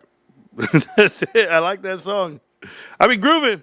Yeah, I'm a Samsung user too, bro. Trove did make that one. I found that one. I sent that to Trove. That actually inspired the Ryan Cohen song that we made. Well, I don't say we made. I just told him, bro. What's the title? Shut up. iPhone. What the hell, bro? He said it 1,000 times. All right, this is true right here. I have not seen this. You guys know I have not seen. I scrolled down on the page. I'm gonna go over this, but I want to hear what these bitches have to say about GameStop, because this is gonna be the guys who actually deleted the videos when I kicked their ass just a year ago, I believe. I took them out back and I beat the shit out of them with their videos. This is the Schwab network, not to be confused with any other station. This is the Schwabies. Charles Schwab. So Schwab network says this about GameStop. Let's see what they have to say. Now we've got Matt Tuttle, CEO and CIO of Tuttle Capital Management. Matt, it is good to see you this Tuesday morning. All right, let's dive into what has been a meme stock favorite. Let's talk a little bit about GameStop. They've got earnings due after the bell today. First up, what's your expectation from them? Yeah, I mean, really, like you said, this is all about the meme stocks. No one, including myself, really cares that much about their actual business. Oh, no, bros. I'm going to fuck this guy up, bro. You don't care that much? That's why you're in front of the camera talking on it? And what is it with these dudes, Tuttle Capital Management, and even Wedbush, with having pictures of themselves behind them? That picture looks like it was taken yesterday. And who's the other dude with you, bro? Is this AI portraits? Is that what we're doing now? What are these trophies behind you? Is that like middle school math day? Did you win math field day 5 in a row? Did you beat somebody? What's the plaques on the wall? What is this, newspaper clippings? Or when you got first place in the spelling bee of kids in a class? Probably. Your shutters, huh, bro? I got my eyes on you. I'm looking for this guy right here. I've never seen him. Matt Tuttle from Tuttle Capital Management. I should call myself Marantz Rico from Rico Capital Management. Hey, I just call it. I'm the CIO and the CFO and the CEO. I'm the CCO. Let's see what he has to say about GameStop. We expect 8 cents a share, but at the end of the day, GameStop. No. 8 cents a share? You expect 8 cents a share? That's $34 million of profit, kid. They lost 32 last year. You telling me we're going to have a swing profit of $60 million? Holy shit, Batman. That's amazing. I'm excited. You're telling me $60 million of swing profit and you're not happy. Guys, 131 is our trailing 12. Our trailing 12 will go to $200 million. And you're not happy? Oh, my God. What are you talking about, Bobby? Let's go. This cat. Oh, my God. I'm ready to slap him. Like you said, they're one of the original meme stocks. AMC is the other. No one cares about AMC anymore, except for like 10 guys in mom's basement who are going to come after me on Twitter for saying that. So GameStop's got to do something to stay relevant because there are a whole lot of other stocks retail's on. And, for them, it's all going to be about crypto. The fans of it, though, are loud when they have something to say. Is it starting to become a Bitcoin proxy? I mean, obviously not the same way strategy is, or the artist formerly known as MicroStrategy. But is that one of the things that you're paying attention to there? What their holdings look like when it comes to Bitcoin? That's the only thing we're paying attention to. So there are like 60 companies that have decided they're going to follow MicroStrategy. We recently launched a 2x ETF on GameStop because we think GameStop has the potential to be a winner there. So, we want to hear more about that. We want more transparency. They're not great with that. Ryan Cohen has the potential to be a Michael Saylor type figure. Love to see him embrace that more. But to me, that's the story. It's all about crypto. Do you think that GameStop can actually use, crypto, use digital assets in a way to add value or use the blockchain? Yeah, it depends on your definition of add value. Do these companies following a crypto treasury strategy add value or not? I would argue they do. And I think that, GameStop can execute on that strategy. And, again, like I said, I think, short of MicroStrategy, they've got the best opportunity to come out of this whole Bitcoin treasury craze as a winner. They're already trading somewhat on it. They've come down a lot since the announcement. So, depending on how earnings go, this could be a great dip buy opportunity as well. So potential dip buy. Who actually believes this? Hey, Matt Tuttle. One, you bought in on GameStop. You're on the plus side of it because you're hedging yourself. I get that. But you just said they came down since the announcement? I'm sorry. Earnings came out. They were $29. They got shorted down to 20. They made the announcement, right? But they were 29. Where are they at right now? Did somebody help me here? 29. Hey, jackass, it took 3 months to get back to where we were, but who's down on an announcement? Fucking liars, dude. I can't stand this shit. This is why I don't trust Wall Street. I already know. And this guy isn't believable just by seeing him on the screen. He looks so smug and locked up. You're not real. You're not Zen, baby. You're not a real GameStop investor, are you, Matthew? Matty T, what's going on, Tuttle, baby? A woman marries you. What's her name, Mrs. Tuttle? What the fuck? She's embarrassed, bro. Woman marries me. She's rich. Mrs. Rico. You know how it goes. But come on, Matthew Tuttle, look at you. Oh, Hey, why do you have a trophy on the top shelf? You think people are really walking into your office and looking, what's way up there? Marantz, what's way up there? Oh, it's just a Minecraft little, yeah, it's Minecraft. You got one of these? Got one of these Minecraft lamps? No? Okay, cool, bros. What's way up there, man? I don't even know what he has up there. He has like a fake moon man. You know what I got, bro? Way up here. Oh, man. Here we go. Here's what I got here. Because I'm a real collector of shit here. Here we go, Matt. Marantz, be easy with this man. He is not that smart. Smart, that is, he is not. Okay, thank you, baby Yoda. YOLO, threw his ass across the room like I do you there, Matthew. All right, let's go. What do we have? Where's he at? I got to hear this shit for 3 more minutes. Opportunity. I mean, year to date, it's off 1%, but on a 1-year basis, it's obviously up more than 20%. What's the level where it makes it attractive to you? I think right around here, they retraced the entire move from when they announced that they were going to be buying crypto. Went up in a straight line, then came right back down in a straight line. If it sticks around here, that may be something. So, again, currently we have the 2x long GMEU. Personally, I don't have a position in it right now.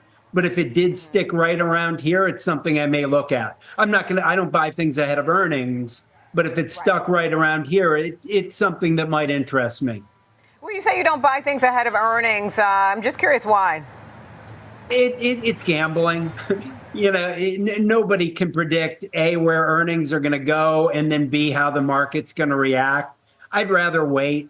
And evaluate how the market reacts to earnings than buying something right before. I'm also an options guy, and the options get juiced right before earnings. And then, Matt, I'm curious to know your view. I mean, the halo effect, the meme halo effect, is not around GameStop anymore.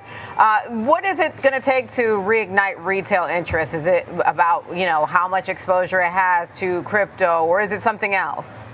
It really is how much exposure it has to crypto. I think Ryan Cohen being that larger than life CEO, retail loves that. Because again, I mean, it is a target rich environment out there with the drones, the flying taxis, robots. I mean, there's so many things for retail to focus on. GameStop's got to do something to get your attention. Again, they don't want. Yo, Matt, you have my attention, bro. You have my attention. With this little light you got in the background, like you're some fucking TikToker. Bro, your hairline starts where exactly? I have no idea. I know. I can see that you can see into the future. I get it. This is why you create ETFs, right? Like, Matt, I'm going to let you keep talking, but dude, this guy sounds nervous. I don't buy shares. What do you do? What do you do? I don't know what you do. You lie. You lie. Hey, did I just explain to you?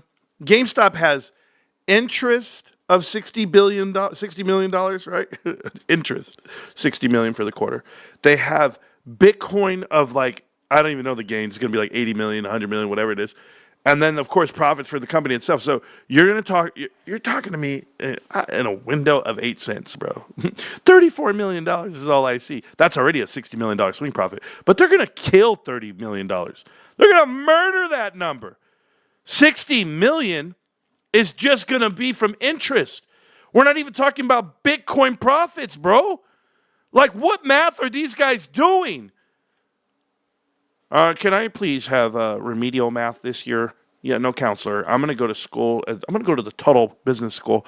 Yes, but remedial math. I need that basic arithmetic. You know, that one where you plus and minus shit? Want to end up like AMC. Oh. Okay, they don't want to. Yeah, that's a story right there. They don't want to end up like AMC. Matt, any final thoughts? Like I know exactly. When you said that, I was like, I thought, just the same. That was the same thought that crossed my mind. Matt, any final thoughts you want to leave us with, whether it's on GameStop or the broader market action that we've seen with the S&P 500, for instance, reclaiming that 6,000 level? Yeah, I mean, path of least resistance right now is up. Market's boring. Focus on the underlying themes.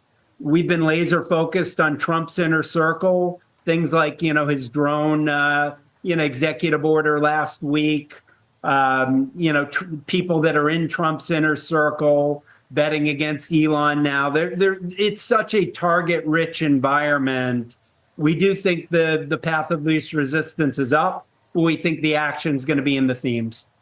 Okay, action in the themes. That's Matt Tuttle, CEO and CIO, Tuttle Capital Management. Thank you, Matt. Have a great rest of your day.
Are at this point in society where people come out and think that this is okay.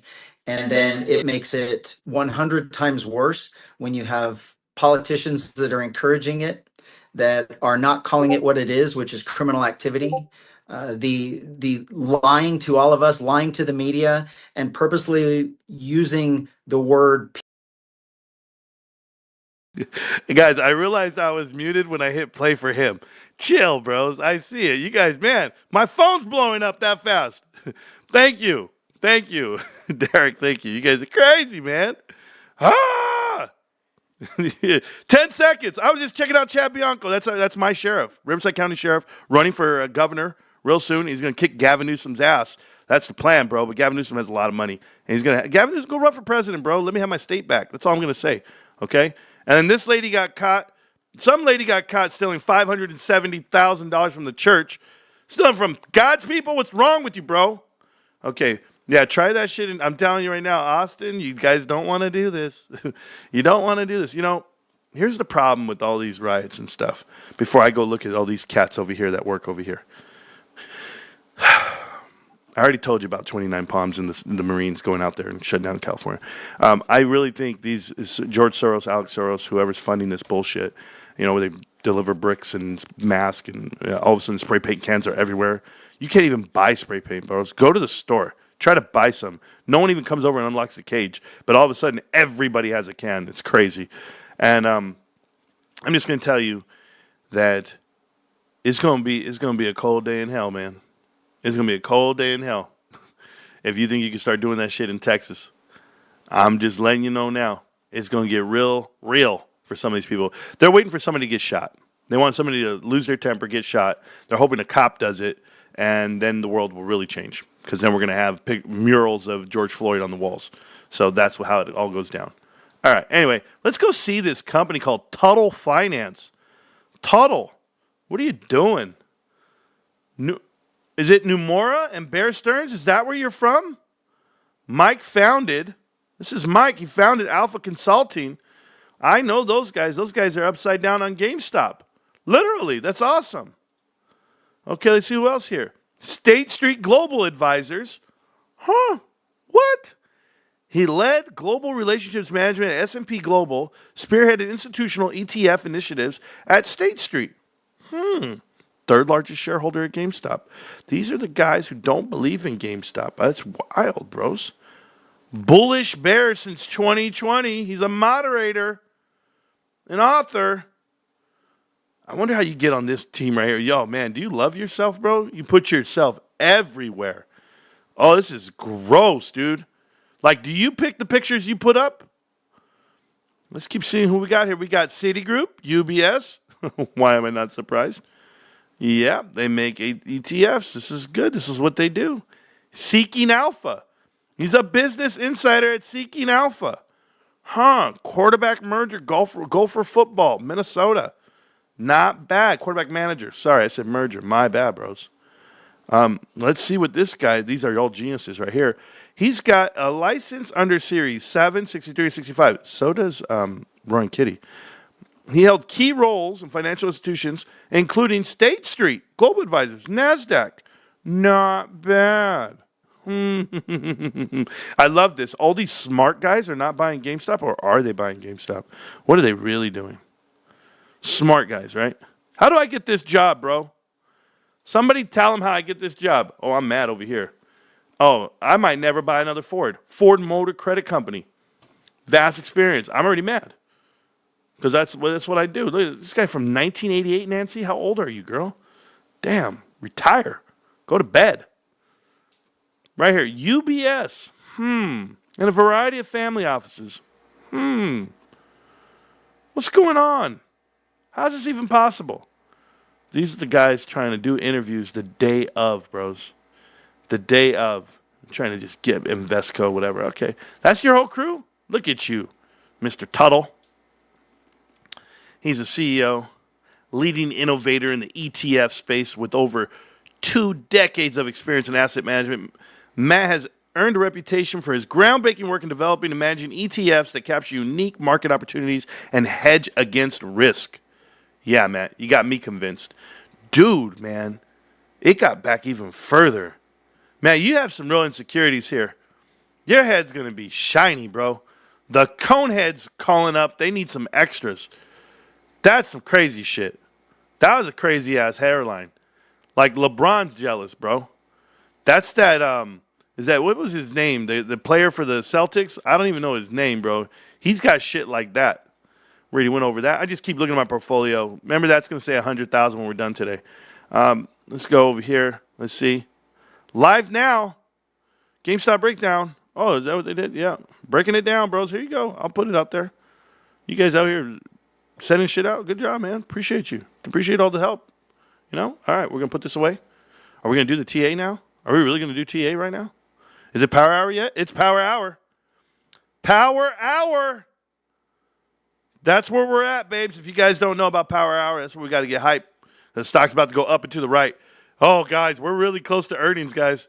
Now, I'm like nervous right now. I'm nervous, babe. Oh, hold on. Yes, I'm ready. Are you ready? I'm ready. All right. Let me stretch it out. Oh man, you guys want what song did you guys want? You guys want hold mode? No, that one's too slow, bro.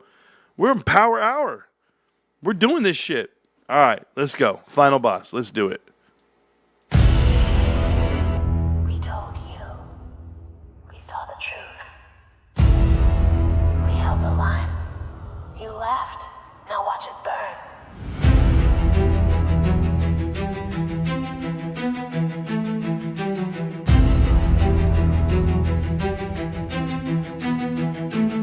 We didn't beg, we didn't run. We read the filings one by one. You rigged the rules, we played the tape. Retail built its great escape. Just a joke, you called us names, but every dip we stayed the same. You sold the dream, we bought the floor. Now you can't ignore us anymore. You flipped the switch, we flipped the game.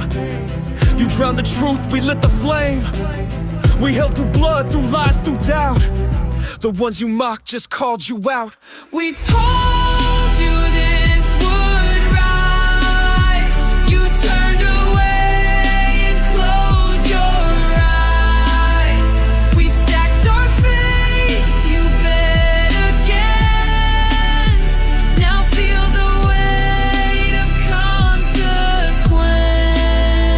We hold the line, we take the stage. From post to trades, we set the blaze. No margin trick, no hidden toll. This is the art of photo full control. You paused the buy, you let them cheat, but couldn't kill this retail beat. We saw the cracks, we mapped the web, we took the hit and never fled. Your funds, your power all on loan, but we just bought and made it known. This isn't rage, it's something more, it's justice walking through the door.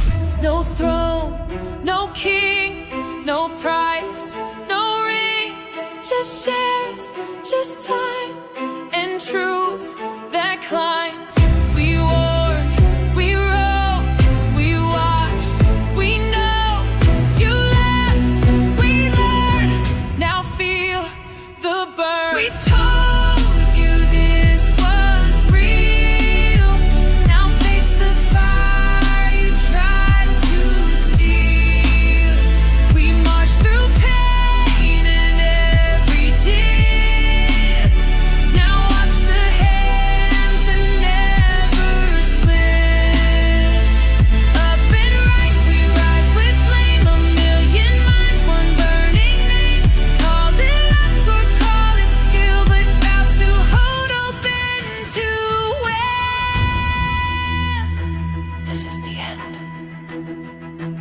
under control.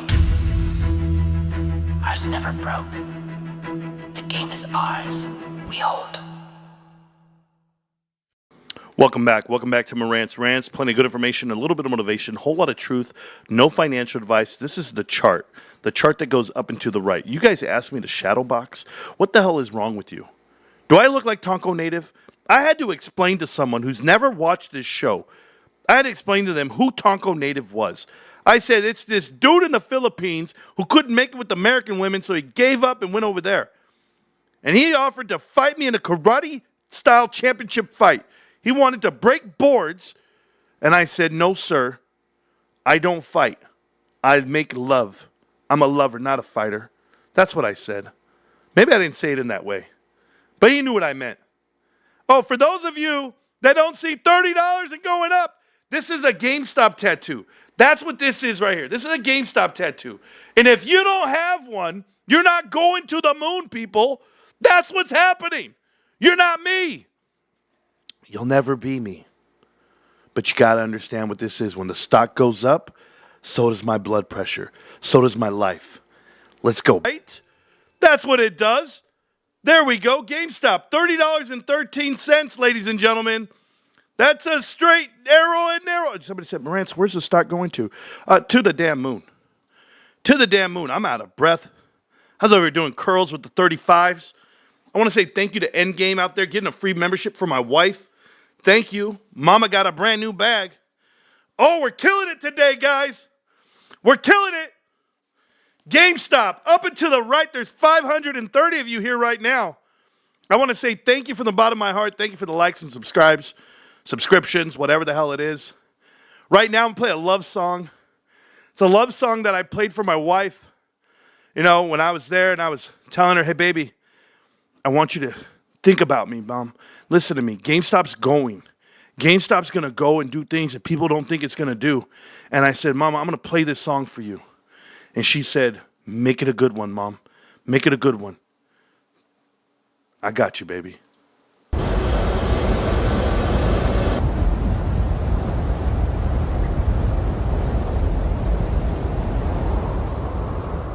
House is rocking. My house is rocking. Here's what I'm doing right now. I'm getting something set up for you guys. During this power hour right now, we still have 30-something minutes plus to go, 40 minutes plus to go. But we're going to go ahead and open up the chat line for you guys in a minute. You can call into the show. Tell me what you guys think about earnings. Tell you what you think what's coming down the pike. I will say this. Thank you again to Endgame for the 50 free memberships for the show. I also want to say thank you to, I believe it was it Old Man River? Who gave the other one? Old Man River, right? Kid Caribou and Vincey Elliott wrote some good stuff in there. He's been a member for over 10 months. A lot of you guys have been with me for 4 years, so I appreciate you guys so much. Get the booster smoke going. You know what, guys? Here's the thing about, remember I always have like DJ lights and smoke and all that going on for earnings.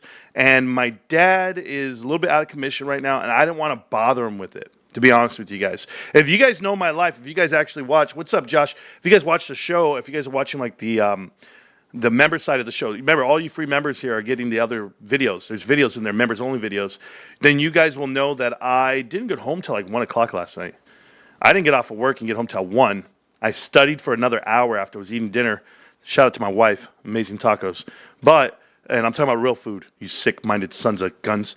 Anyway, then you go on to me studying for those hours, getting up in the morning, getting everything going, and then going, I didn't want to bother my father. So, Pops, we'll do it next one, because guess what? We're always here. Thanks for the stream. Just left work listening in. Thank you, Carter's Corner Pocket. While we have everyone here, and while you guys watch this on the run back, Carter's Corner Pocket is a YouTuber that talks GameStop.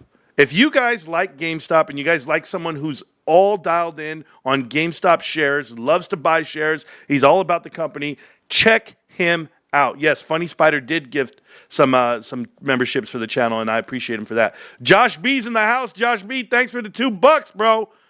Get on before you get loved on. Josh B's my boy.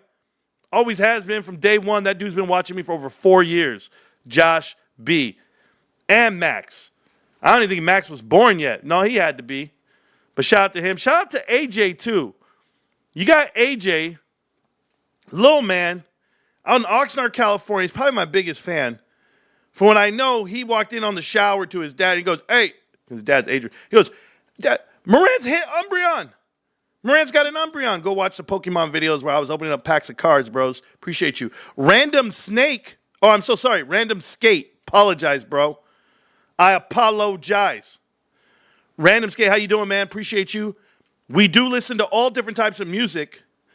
I appreciate you guys. The Discord is going to be popped in right now. You're going to be able to click on the Discord link to join the show. Click the link. Tell me what you think. Now, back in the day, guys, I used to have people that would come into the show and tell me how terrible GameStop is. I haven't had them in a year. They're not around anymore, Alice. You know what happened? They ran out of shit to talk about. So glad I can listen in and today and keep up the great work, Marantz. Thank you so much. I love seeing you in the Space Helmet. It always gets me fired up. I just bought 10 more shares. Somebody posted in the Discord there. You know, all the buy orders are in the Discord, guys. There are over 1,000 people in that Discord, and people buy shares every day. And I'm telling you, I've been there. I've been by. You know why Ryan gave out 140 million more shares to the public? Because he knew that people were knocking on his door saying, I want to buy more. And guess what? He gave them the chance. I got Kid Caribou in the chat. Kid never fixes his shit. It never works. But maybe today's the day. Kid, is your microphone working? What's going on, brother? Go ahead. What a lie. What a lie this guy is. What an imposter this guy is. Every time. Can somebody please tell this dude? It's my wife's lunch hour?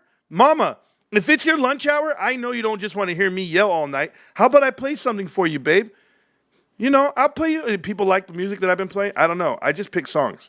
Or they pick me. There's a new hire for Roblox. A new CFO, previously of Paramount. I'm not a big fan of it. I'm doing some homework on it right now. I know you guys probably think I just rock out and like not doing other shit. This is all time for me to be investigating stuff that I'm looking at. There's this guy. His name is something. I'm still going through it. I'm sorry. His name's Krapra, whatever his name is. To go from one failing company to the next, it kind of like, I look for it. I'm like, no, we got to slow our roll here. So early investments into Twitter. Like, I'm looking at the company he came from. Was it private equity before? It doesn't look good. It's tough, you know, once you find, oh, there we go, Cantor Fitzgerald. Small team were a company to Cantor Fitzgerald in the early 1990s. Okay, cool. But hey, we'll look for it, and we'll see how it all goes down. We're looking at North Tower, was destroyed. Yeah, more than 400 of his former colleagues died in that attack. Yeah, okay, so there's a problem here. There is a problem here. Jeffrey Citron and Carlos Bola seeking to expand the company Vonage. Is it called Vonage? Vonage. Okay, I'm still looking at stuff, guys. Go ahead and look at the chart. It's fine. It's up and to the right. We know where it's going. Don't worry. Hey, Wall Street, get your shit together. GameStop's about to take off right now. It's going to happen right now. Unity Technologies. What? Unity software? Whoa. What the hell did I just stumble onto? Oh, dude, this is going to be the little web. This is going to be it. Connect the dots part 92. Oh, you guys are in trouble. Mark Faber? Is that what he said? Monty Faber. Or not Mark, not to be confused with Mark Faber. I interviewed Mark Faber on the show, if you guys remember that. He was a former head of the international investment desk at Drexel Burnham Lambert. I did get him to come onto the show and do an interview. But these guys seem to be not good fellows. And it's a company this guy used to work for, so shocker. It's okay. Just know I'm staying out of Roblox. Now, I'm out of Roblox because the CFO from Paramount just went to Roblox. Roblox, you guys are a publicly traded company. You guys are successful, right? You guys make money. Why are you taking a failed dude from Paramount? Like, what's the deal here, bros? Disney bought out Hulu for $400 million plus. Good job, Disney. Keep buying shit that everybody doesn't want. We love it. Now listen, guys. I'm going to unmute my tab. Remember, it's there at the top of the page if you guys want to join in. If you don't want to, it's okay. I can carry the show by myself. I've been doing that for years. Thank you for the free, for the little stickers here. Play Netflix Legendary for the Browns. I won't be playing that today, Josh. Josh, do I look like I just have songs queued up, ready to go?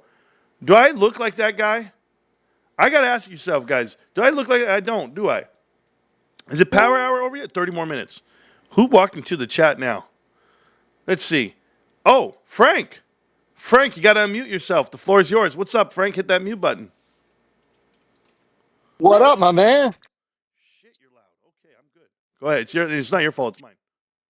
Sorry, bro. It's probably your fault because you got me all jacked up. I just went to the gym and I'm just leaving the gym. And Jay texted me. He was like, bro, are you on the live stream right now? And I said, no, but I will be in a minute.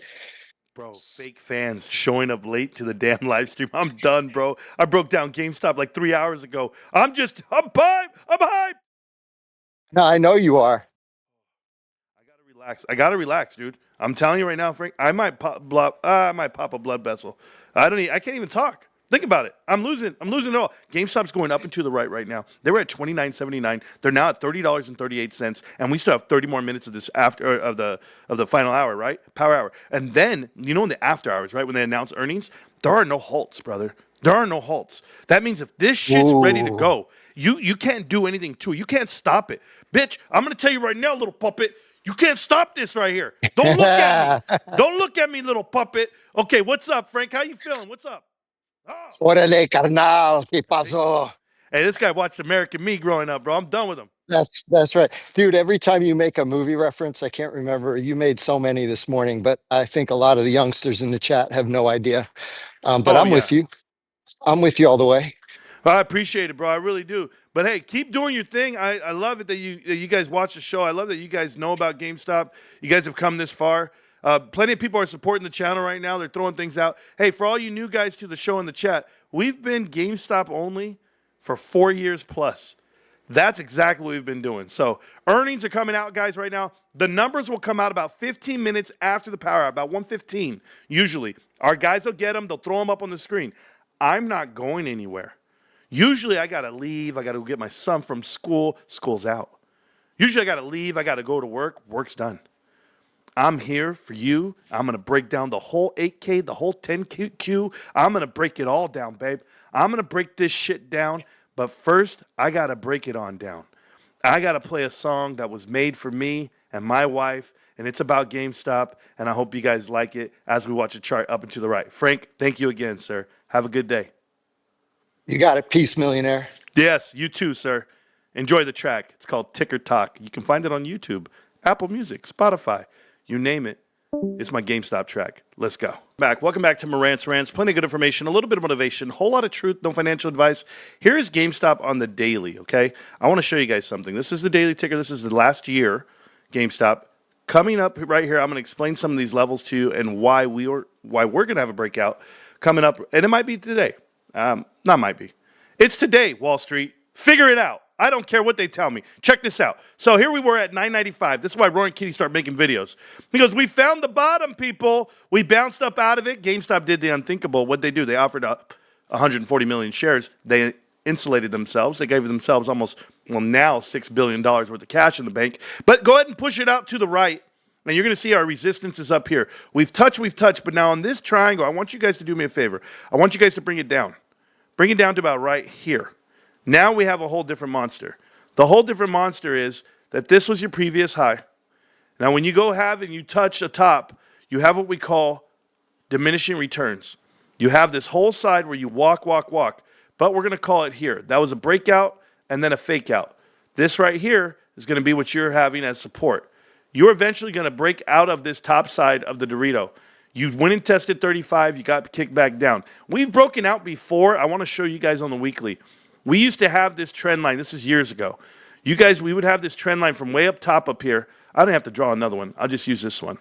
So we used to go ahead and we were tracking down. This is for 3 years holding the stock and talking to you guys. Oh, give me a break and grab it. Okay, so here you go. So we had this trend line where Badass Trader, who was a great mod for Superstock before they got infiltrated. Badass Trader comes out and says, Marantz, you want to use something like this where it touches multiple levels.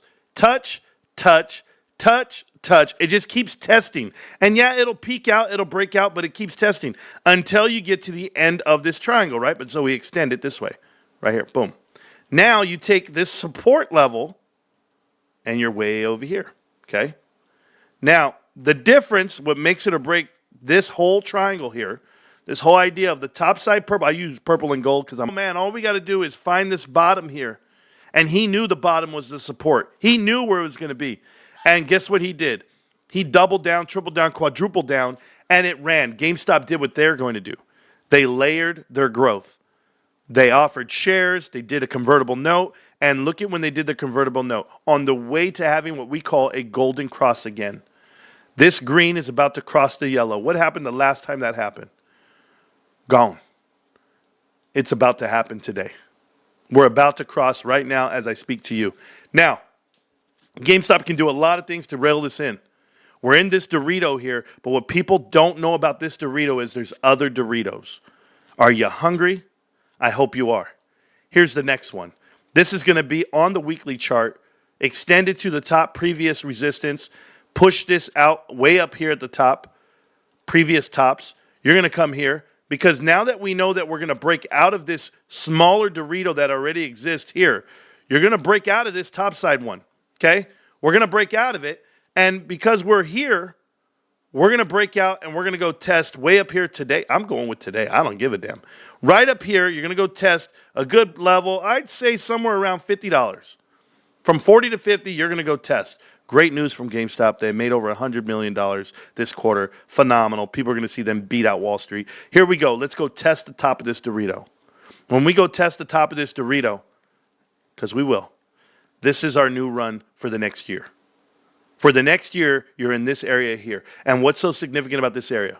This is where you convert. This is where you convert your shares for cash. Not you personally, the company. This is where GameStop insulates themselves and gets themselves into the S&P 500. The difference is GameStop will break out of this now cup and handle because it will be a cup and handle. This cup and handle is this. You are in a big world. You're here, you're cupping. You come up, you test again. You get a handle, and you're gone. This is what's going to happen with the company moving forward over the next year. I can already predict it. Why? Because I've seen the way this stock moves. People know how to make bets on this. I don't. Not that I don't know how. I don't have the risk tolerance for it, and I don't want to. I don't need to extend myself or overextend the play. I just need to see what it is. And right now, it's been playing out perfect. Perfect. I was here. I've been here. I've been watching it forever. I'll tell you something else that gives it away. There's also this. There's also the quarterly report. On the quarterly, we are now 4 quarters away from something magnificent happening. And that's going to be the MACD crossing on the quarterly. Down here at the very bottom, the last time the MACD crossed over on the quarterly, this is what happened. These are the candles that it produced. And we ran from the equivalent of $2 all the way up to 120. It was a 60x run. You are about to cross over within the next couple of quarters, breaking up. We'll get up in here. We'll be out. And then we'll break out of here. You'll break out of here in 2026. You'll break out. We'll be gone. It'll be the first quarter. It'll be the first announcement of fourth quarter, I should say. It'll be the complete year of this year where $500 million comes in value, right? So we're going to break out of this triangle and we're going to be testing new waters. Your first candle, your actual original flagpole, as they call it, will be the equivalent of this flagpole. It will mimic the flagpole. It'll be 1, 2, 3, 4. It looks like 5 squares up. Do not change the route. We're going to be up here. We're going to go 1, 2, 3, 4, 5. You're going to be trading over $1,000 a share. That's what happens on a breakout. On a true breakout, on the MACD crossing, you're looking for up to $600 to $1,000 a share. Massive difference from the company you see today, but they have the potential to do this. And why? Because of you. The buying pressure at the bottom of this stock. If you think I'm so disconnected, if you think I'm so wrong, could you imagine Roaring Kitty telling you when it was $2, this thing's going to go? And it goes all the way to $4.80? Do you remember? You should. It's happening, guys. It's going to happen. They all bet against it. They all put their hands in the cookie jar, and they didn't understand what it was. But I pray to God you guys pay attention to the TA. The last part of the TA that you guys need to pay attention to is on this indicator here. This is going to be the OBV. The OBV is an indicator that tells you whether or not your stock was bought on green days versus red days. More people are buying than selling to the tune of 19.6 billion shares. That is correct. That is almost 20 times the float. I'm so sorry. 50 times the float. There is not another company other than Apple that has a greater OBV average towards their float than anything. Nobody. No company is bought all in the green like this company. That's the difference here. And you can compare it to failed companies all you want. I know there's those dumbass companies out there they want to talk about. Somebody like AMC. I'll give you an example of this failed ass company. Like, yeah, the people are in it. The people want it. Negative 828 million shares. Negative. 2 times the float negative. Nobody's buying that shit. You know that. We know that. They wouldn't buy it if you gave it to them. But there are companies out there that have massive OBVs. Look at this. Netflix. I'll give you an example. Here's Netflix. 30 billion shares. GameStop's at 20. These guys are at 30. Their float is the equivalent of GameStop. So this is a company that has a better OBV than GameStop. Can we talk about the price? Can we talk about the price while we're here? This company's worth $500 billion. They get value per share, what they're worth. Look at this, $1,200 a share. Their OBV is equivalent and or on par with the way GameStop's pacing. This is Netflix. Brand recognition, it has a great revenue and everything's around it. What do you think is going to happen for GameStop? GameStop has the potential to run like this, like everything else. Or GameStop should already be recognized for this price movement here.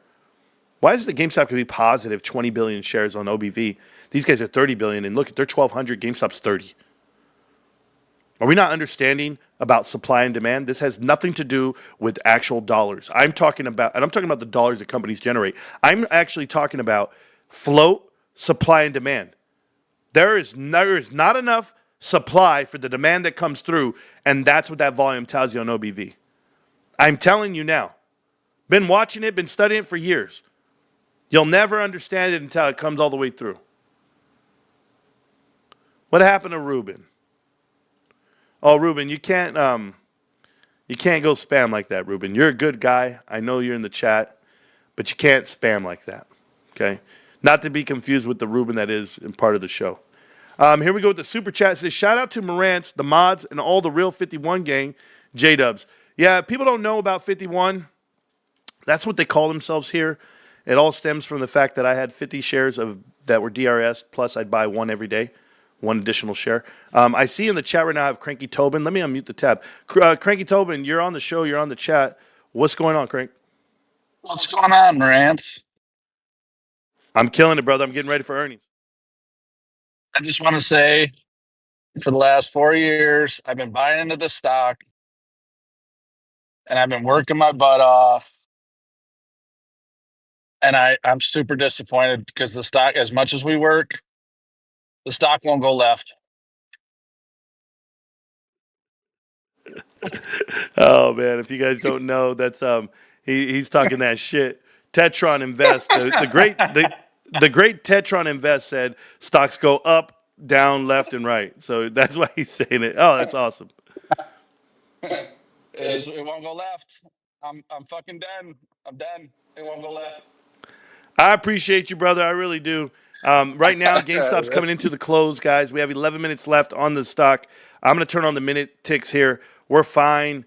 $30 is really good for, coming out of earnings, coming into earnings. We'll talk about it. Cranky's been with the show for 4 years. He's been hanging out with us for a long time. So I appreciate you, Crank.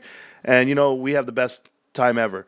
And that's the way it goes. Marantz, what do you see as most likely Q2 performance? Will we see this trend continue? Jack Rayner, yes.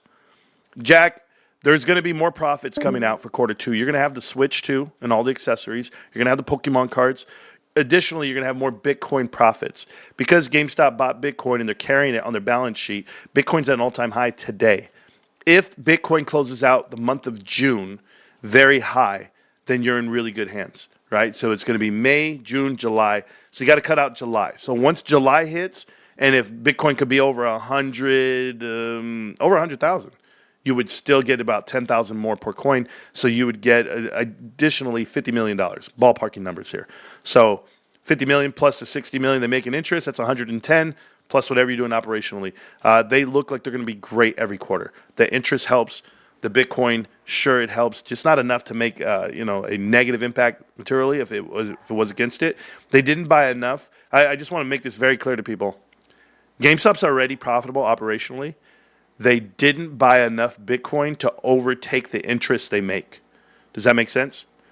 Like the amount of interest they make every quarter, Bitcoin should not be affected by it that much. And I also want to clarify this. Hey, D, what's up, bro? So I want to clarify this, that GameStop, why it's so different than other investments. Because GameStop shares are the prize. It's not the Bitcoin, Bitcoin backed, anything like that. No, it's you want to back your company with GameStop shares. It's a whole lot different. You want to back your own personal assets with GameStop shares.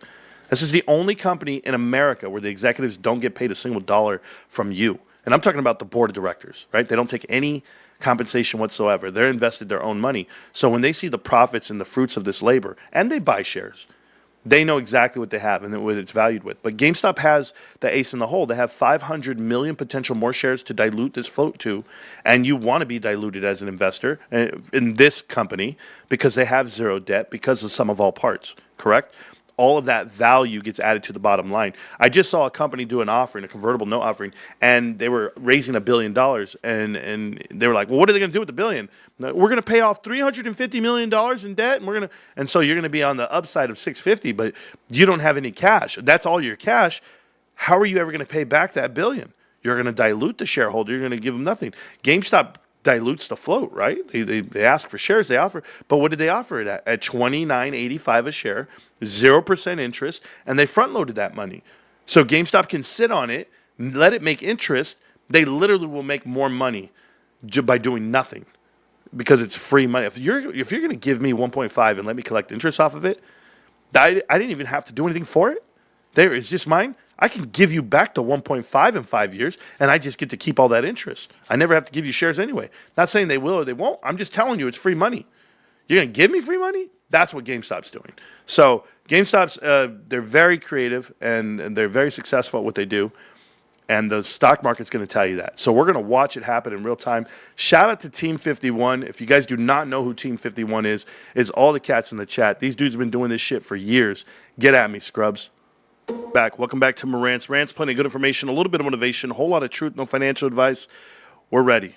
We're almost here, guys, right now. We have earnings right in front of us. We are 3 minutes away from potentially getting this information. Antidote, what's going on? You're in the chat. You're on the channel. You're live, babe. What's going on? Hey, Marantz. Hype for earnings. My heart's beating fast, either from cutting down these trees or because earnings in 5 minutes. Yeah, bro, we call them chopping trees whenever we're beating up all these melties. But yeah, I got you, man. We're going to do it. We're going to the moon, guys. I don't care what they tell me. We just bounced off the 50-day right there on the minute chart. We're going to be going clean right now. Clean slate all the way to 40. You know where to find me, 40 to 50. Be just chilling right now. And I'm talking about right now. $100 million right now. When the music cues up, when you hear it play, you better know what's coming your way. You hear it coming, you're just like, yeah, baby. That's exactly what's plenty of good information, a little bit of motivation, whole lot of truth, no financial advice. GameStop currently traded $31. 9 million shares traded back and forth right now. We're waiting for these numbers. They're going to come through. When they come through, I'm going to come through for you. I'm going to break down the whole balance sheet. I'm going to show you all the value on the other side. For all you new cats out there, welcome to the show. Welcome to the chat. I don't care about copyright issues. I just play the cuts. I play anything that gets me hyped up. I'm ready to go because GameStop's going to help me run through this goddamn brick wall of life. GameStop's everything to me. I got the tattoo on my body to prove it. What do you got? The music. GameStop killed it. I don't care what the stock price is. GameStop killed it. Pay attention if you want to learn about finance. Let's go. GameStop came in at $732 million sold. Okay? $732 million on revenue. It does not compare to last year because last year they had 4,200 buildings. They have 3,000 now. So 732 is a good number. I know Wall Street's asking for 765. They just make up shit out of thin air. But to come in at SG&A of 228, somebody, let's go do this math. Hey, TikTok, I'll see you around, bros. I will. I don't care. Get out of here, TikTok. I'm good. I'm good with the calculator, guys. I'm really good. You guys should be good too. Who was that? Oh, Hot called me. Hot called me earlier to tell me I was muted. Sorry, Hot. I didn't see you call, bro. But we're here now. Okay. So I want to do this really quick. I want to do 732. Or no. Yeah. 700, no. 228. 1 divided by 31%. 31% on SG&A. That's not bad. That's not bad at all. Let's see right here. Operating loss was $10 million for the period, which is phenomenal, guys. When they tell you GameStop's not a profitable company, they don't know what they're talking about. To lose $10 million in quarter one versus $50 million last year, okay? Listen to me. $50 million last year, $10 million this year. It's a $40 million swing. The reason why it matters is because it's not Christmas. It's not Black Friday. It's not Cyber Monday. You do things in the seasonal period. So you have to take the whole totality. To be negative 10, that's awesome. First quarter operating loss includes the $35.5 million of an impairment charge related to international restructuring efforts. Wow. So they really didn't lose. Excluding the impairment charge, adjusted operating income would have been $27.5 million for the period. I told you. They had an $80 million swing. $80 million swing operationally. Those are called one-timers, right? They're adjusted EBITDA. So it's just a one-timing loss that won't be there next year. You're going up against that number, but next year, oh God, I can't wait for 2026. I need to get to 2026 already. Oh man, I'm so right. You're so right. We're so right. Net income was $44.8 million for the period compared to a loss of $32 million, guys. They actually swing 70, 75. Dude, bros. They're out there. Oh, they're in the numbers, bro. That's $75 million swing. That means GameStop, by the way, almost $200 million. Was I right? I was right. Oh, my God. Oh, you were right. Excluding the impairment charge, other items adjusted net income was $83.1 million for the period.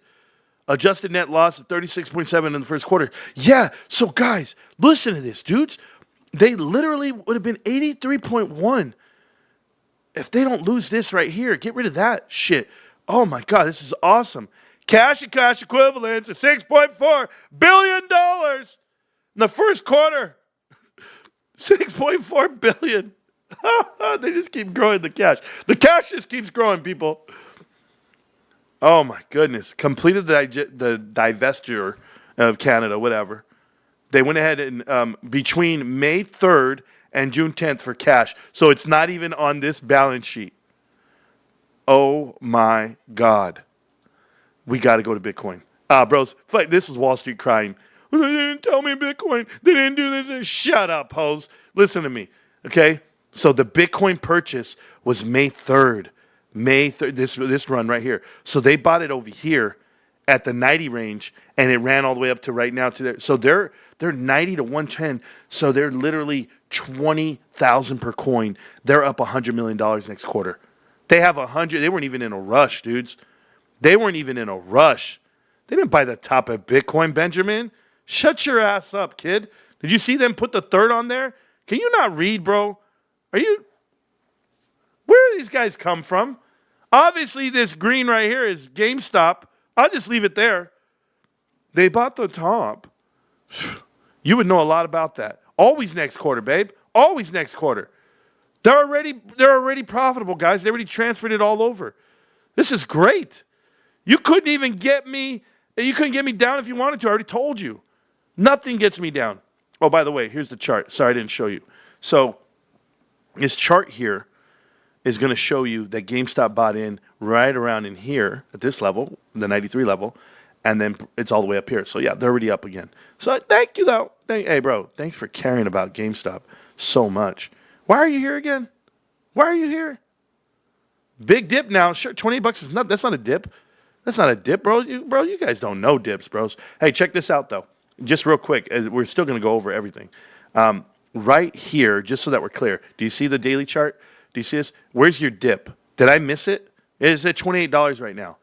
Hold on, let me go to the 4-hour chart. Maybe that'll at least include the after hours. Okay, am I missing the dip somewhere?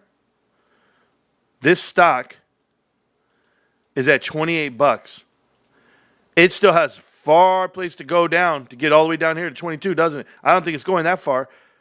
I don't think it's going anywhere near that. I think, me personally, this line right here, this yellow line of support, I'd love to see you get down to $25. It's $28.90 right now. Get it down to 25. Get it down to the 200-day moving average. Do that to 25.77. There's some real support. Our first support level is 27.50, 27.53. So good luck. I think this shit goes green. I think once people start reading that GameStop's actually profitable, operationally profitable, this has to reverse because Wall Street can't be this stupid. Nobody can. I mean, can you guys read? All right, we'll go back to reading. Don't worry. I'll keep going to it. Sorry.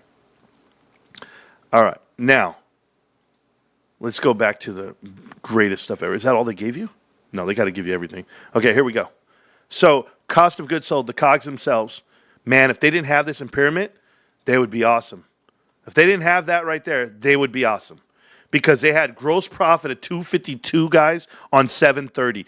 Oh, my God, the profit margins are over 30%. Oh, my God, they were already profitable. You're lucky, bros. You're lucky you took off that 25 because they would have had 27. Yep, they would have had 27.5 profit operationally if they didn't have to shut down all their stuff. And it's okay. That's all right. That happens when you sell off. You have one-time expenses. You close it down. You won't have that next year. Man, this is good. Look at this. Positive net income. They're up. Look at, hold on. Interest. They did $57 million in interest. I told you. Oh my God, man! Are you guys not good at math? Are you guys good at math? I'm really good at math. And guess what it was? It was a flip of 20 cents, bros. 800 million. Oh my God, $80 million flip. That's awesome. Look at this. We'll go back there. Okay, so cost of sales, we know 35. Look at the gross profit. Walk me the fuck out of here, guys. Walk me out. Oh, man. Remember what I told you. Okay, 34.5, that's the highest. That's the highest in years. You guys, 34.5. Do you know why? 34.5, just so that we're clear, is going to be what I told you. It's going to be the pre-orders. It's going to be the services. It's going to be the warranties. It's going to be the memberships. Oh, man, they're so good. Can you imagine all the credit card charges they save by doing their own credit card? This is good stuff, 37.5. They're up 700 basis points, 680 basis points from last year, which was already a phenomenal number. You guys don't know this, but GameStop used to do 16% on this gross profit line. They used to do 22 to 23 a quarter. They're now at 34.5, guys. That is a business, that I want to be invested with, that I'm going to be invested with. I'm very happy about this. That is phenomenal. Phenomenal. Net income is 6%, bros. Do you know what companies operate at 6%? Oh, wait till I do that video. Oh, my God. This has to... Dude, somebody better call somebody. You guys, they have to call their congressman right now. You have no choice. Oh, you guys say all your bullshit now. 25 tonight. I hope. I pray. I could be so thankful. So glad it dumped. Yes, I want it to dump. I want to buy more all the way at the bottom. Hold on, let me keep going. So, Canada, you're out of here. Gross profit of 10. You're all right. Australia, good job, Australia. Way to make it. I like that they broke it down for you. They're letting you know where their money's at. Look at this. Nope, money's right here, babe. Here's the money. Oh, bros, they're beating the shit out of you. They're beating the shit out of you, bros. This is the other side. Oh, man, they have profit, bros. Operating profit is right here. Look at the profit. Monster. Monster profit. $33 million just for the U.S. stores. That's great. That's great. They're losing money over. Oh, my God. I'm blown away. So you put on 36.99, 33.6. What was the final? 44 million? 44, right? On profit? I gotta make sure I saw this right. I just want to make sure everything's done. Okay, so they absolutely killed the number. They came in at 6%. That's so good.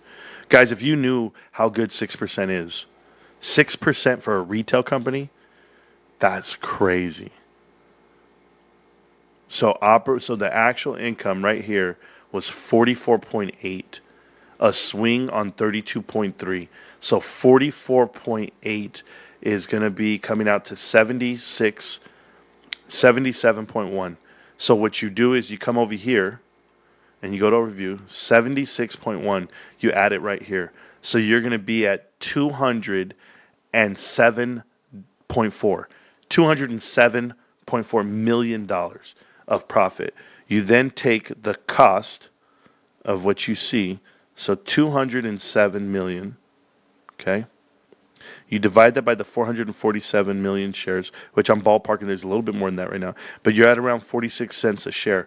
You have 46 cents a share. Now you take the price of the stock right now. The price of stock is I said 46 cents, right? 46 cents is what it's currently at, which is crazy. Oh, I can't wait.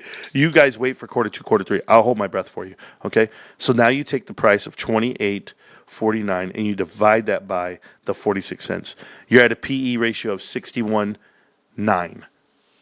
They're wrong. 61.9.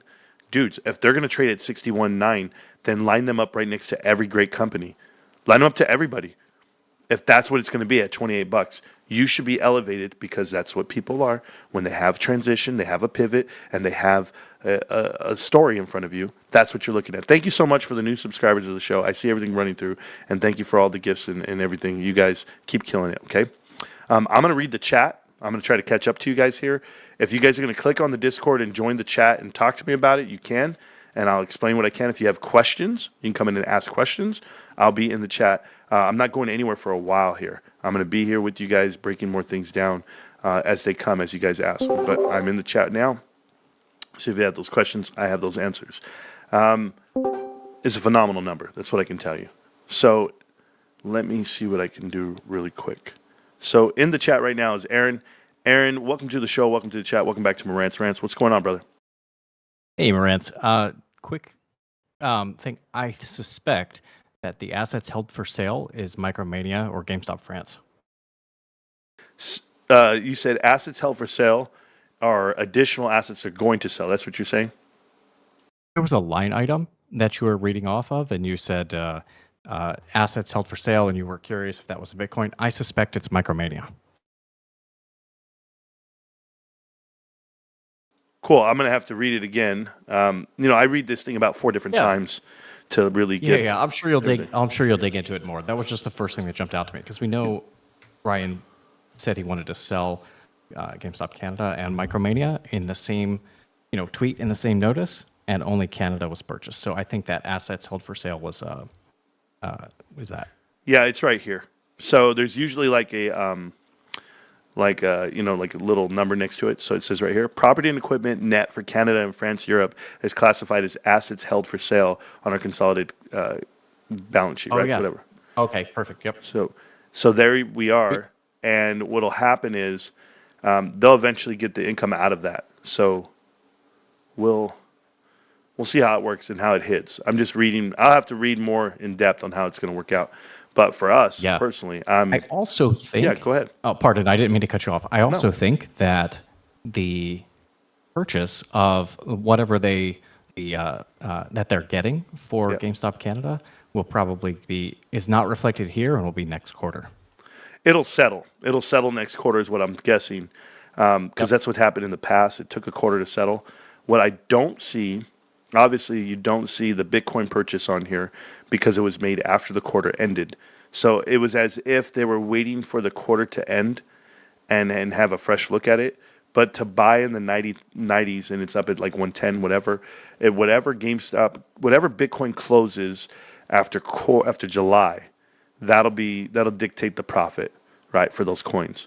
Not saying they're not buying more, but right now, as where it stands, 4,710, and it's in between that date range. So they're just letting people know. But you should have some good profits there. You should have another $100 million. So if they're going to have $100 million there, and then here you saw that they actually braked in 25. What did they say? 25.5? 27.5. So 27.5 is what they're doing operationally. You'll understand that this is a company that's going to make a profit moving forward every quarter.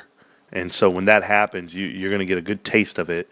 I'd say 50-something million for the interest, we'll we'll ball it over to 60 just to say it. So let's just say 60, 20, that's 80 plus Bitcoin. You're looking at around 150, $200 million for next quarter. This quarter they came in at 44. I was looking for 100 because I was already including Bitcoin, but they didn't get Bitcoin in there. So, but they did better. They did better than what I thought, and that's phenomenal. How do you feel about it? I'm stoked.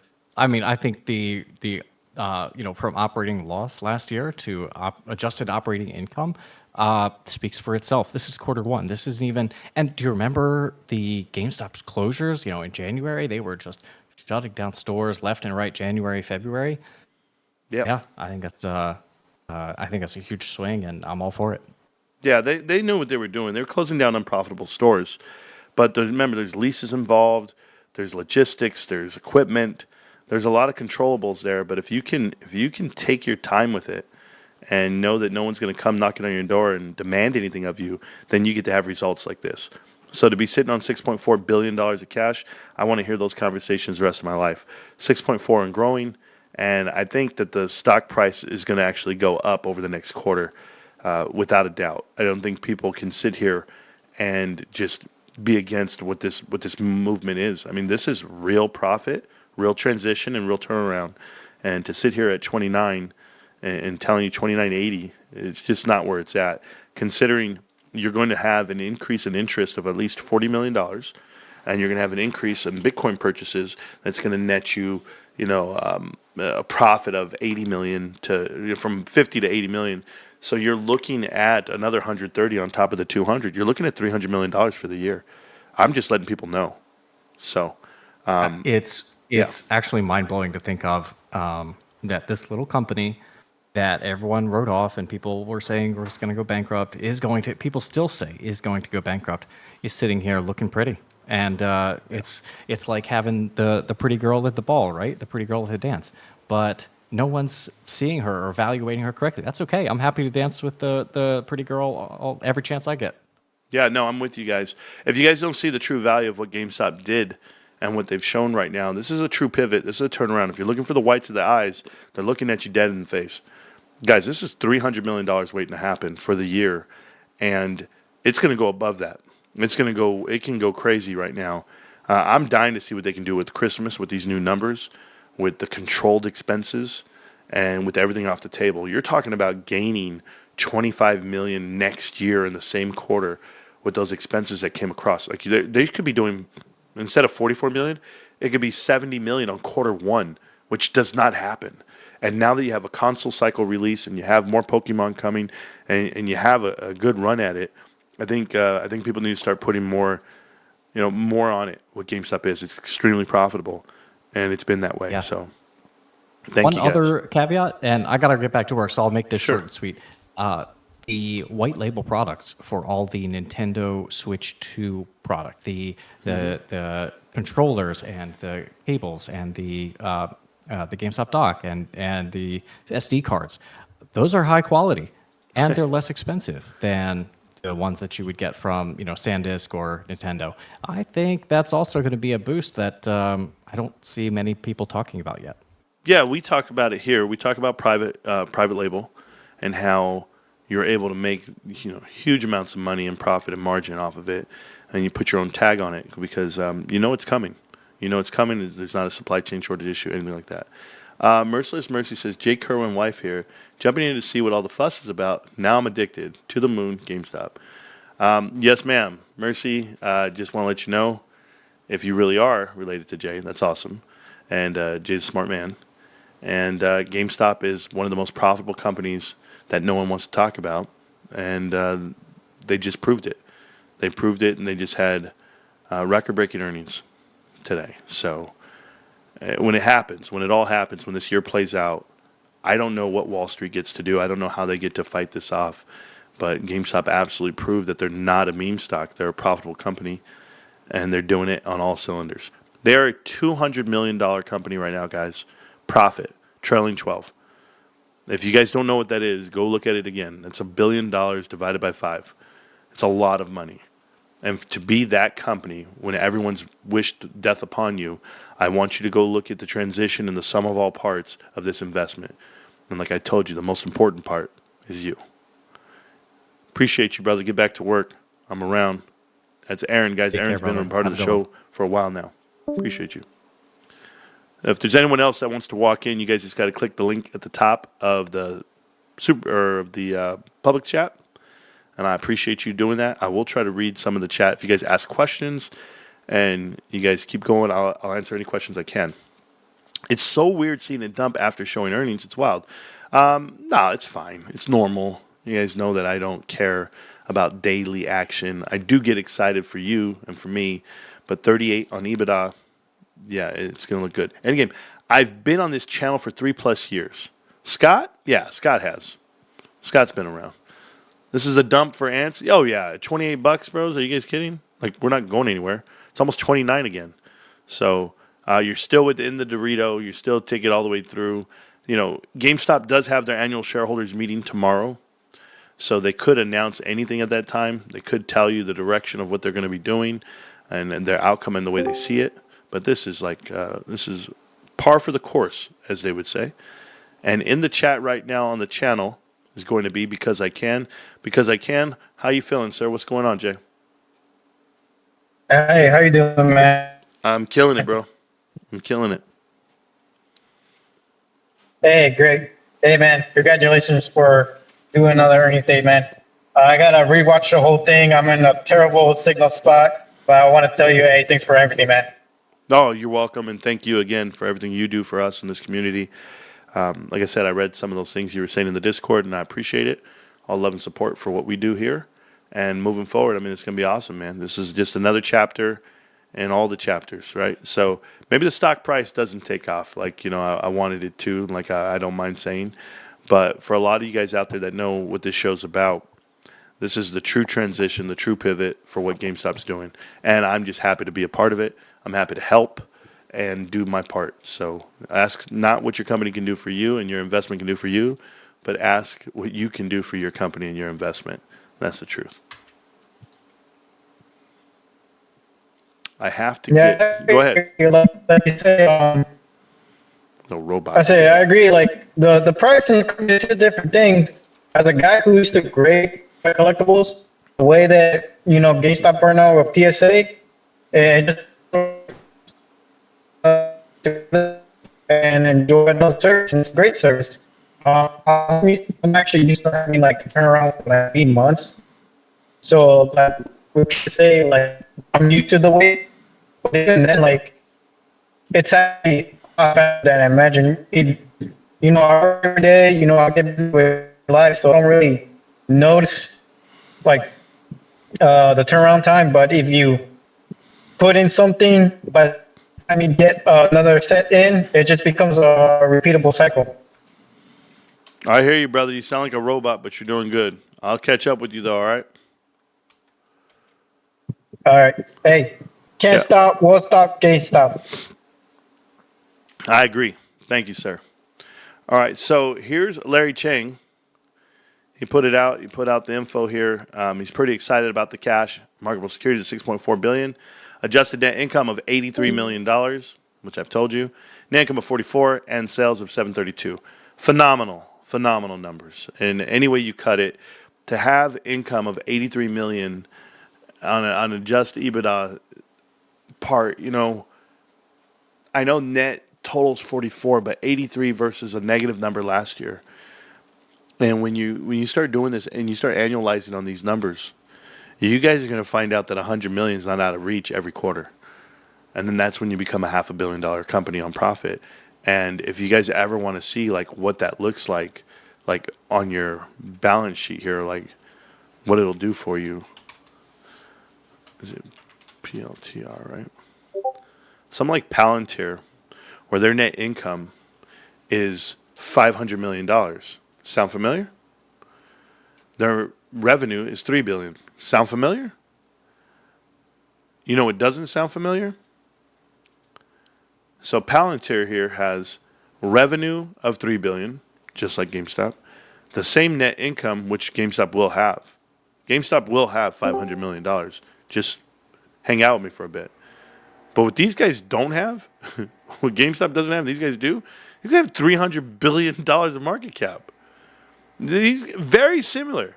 And I know it's a retail company, and I understand all of that. I do.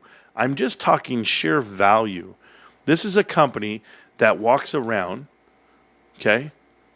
You can do trailing 12, I wouldn't care. That walks around on short-term investments and cash, 5.4. So does GameStop. GameStop has 6.4. It has $1 billion more than Palantir. Then you go down to the balance sheet and look at assets. GameStop has 7.5. Liabilities. These guys have 1.2. I think GameStop's at 2.5. So GameStop owes a little bit more. But you know what it all comes out to?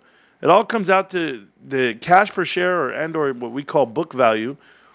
Their book value is $2 a share. This company that's trading at $132 is $2 a share. All the metrics are the same. The only difference is GameStop has a $13 billion market cap. These guys have $300 billion. How does that sound fair to you? One day, they're going to value GameStop the correct way. One day. But these overvalued meme stocks, Palantir, Carvana, they're not GameStop, guys. GameStop's something way different. They're going to be different.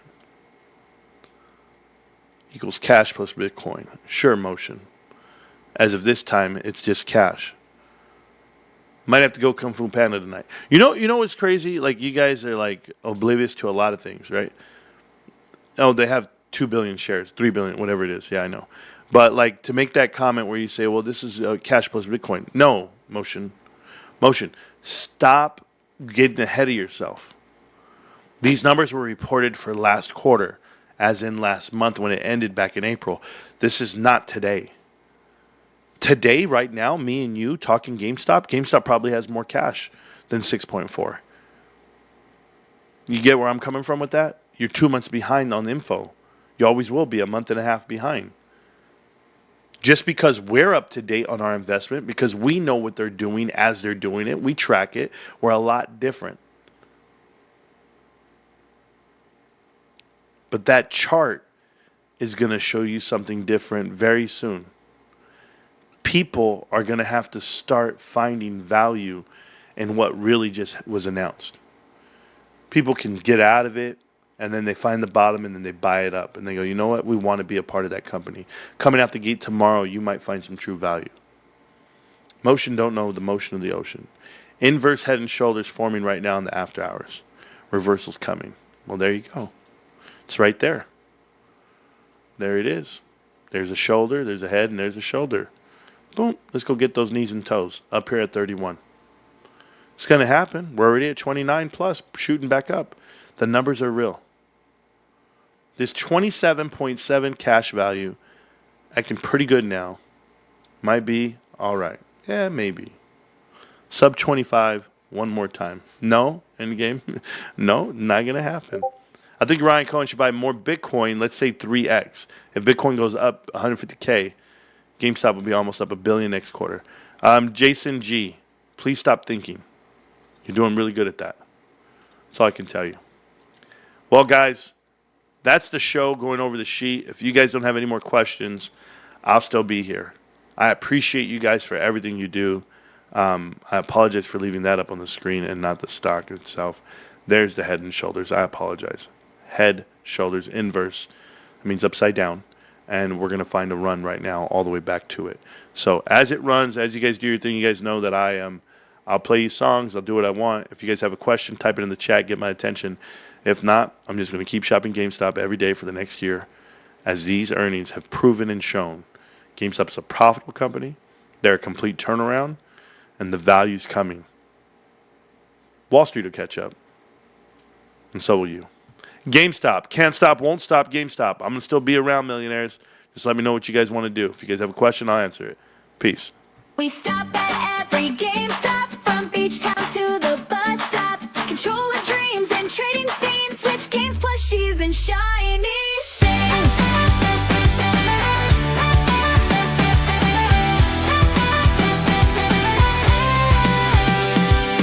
First stop, Florida, sun on blast. Theme park's cool, but we drive past fast. See that red sign, hearts go pop. treasure chest of joy. Vinyl Funkos, retro toys, Pokemon card sleeves in stock. We scan the shelves, we check the clock. We stop at every GameStop, from beach towns to the bus stop. Controller dreams and train scenes, switch games, plushies and shiny things. Yeah, we stop at every GameStop. Family road trip can't be topped. No matter where we go, we know the red and white sign means let's go.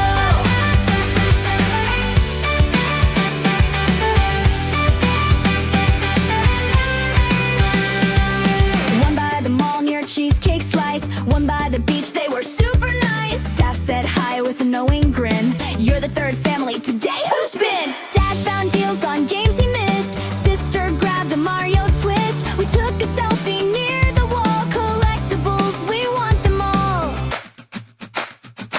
From state to state, it's still the same. That cozy little gamer flame. A home away from home, you see. A place for fans and families. We stop at every GameStop. Our vacations got that pop. From Orlando rain to desert sun, or chasing joy, just having fun. We stop at every GameStop. New adventure, same old shop. Snap a pick a price, say hi. It's not goodbye, it's next one. Let's try. Yeah, yeah.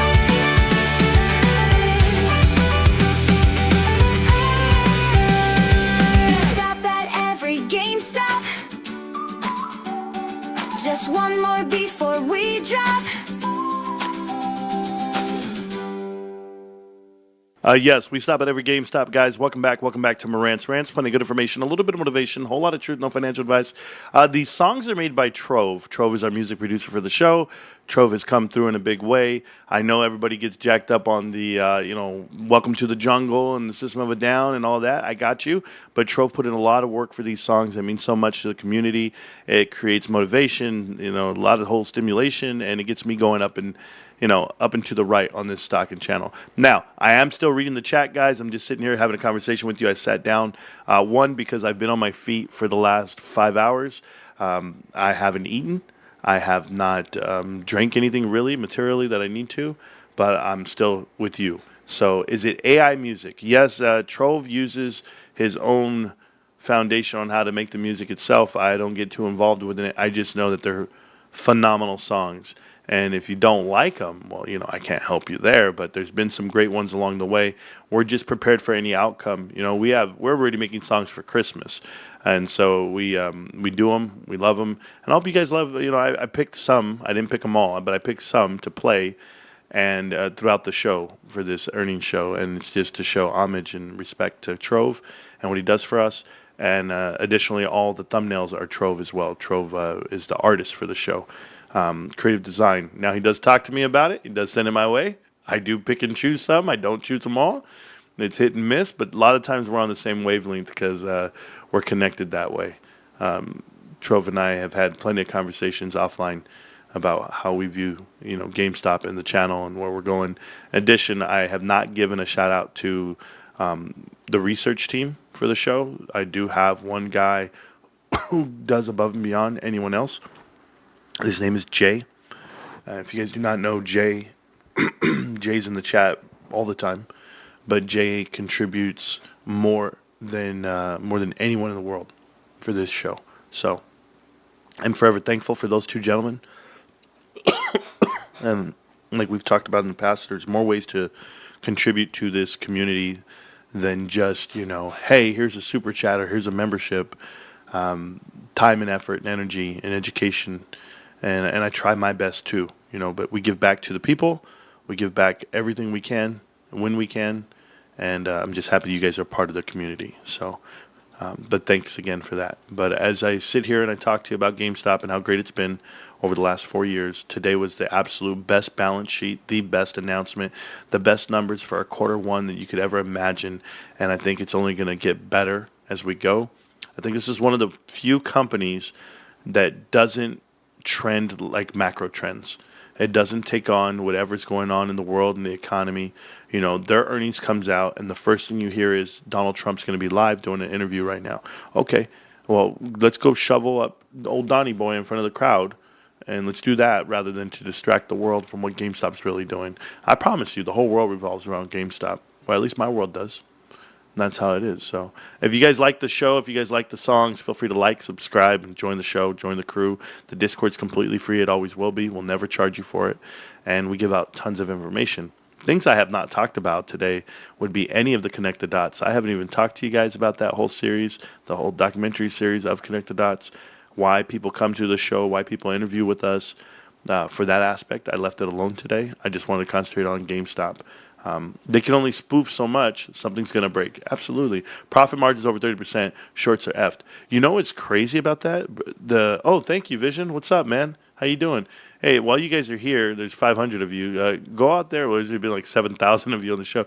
Go watch Vision, man. He's a good little dude for. And I don't want to say little. He's as big as me, height wise.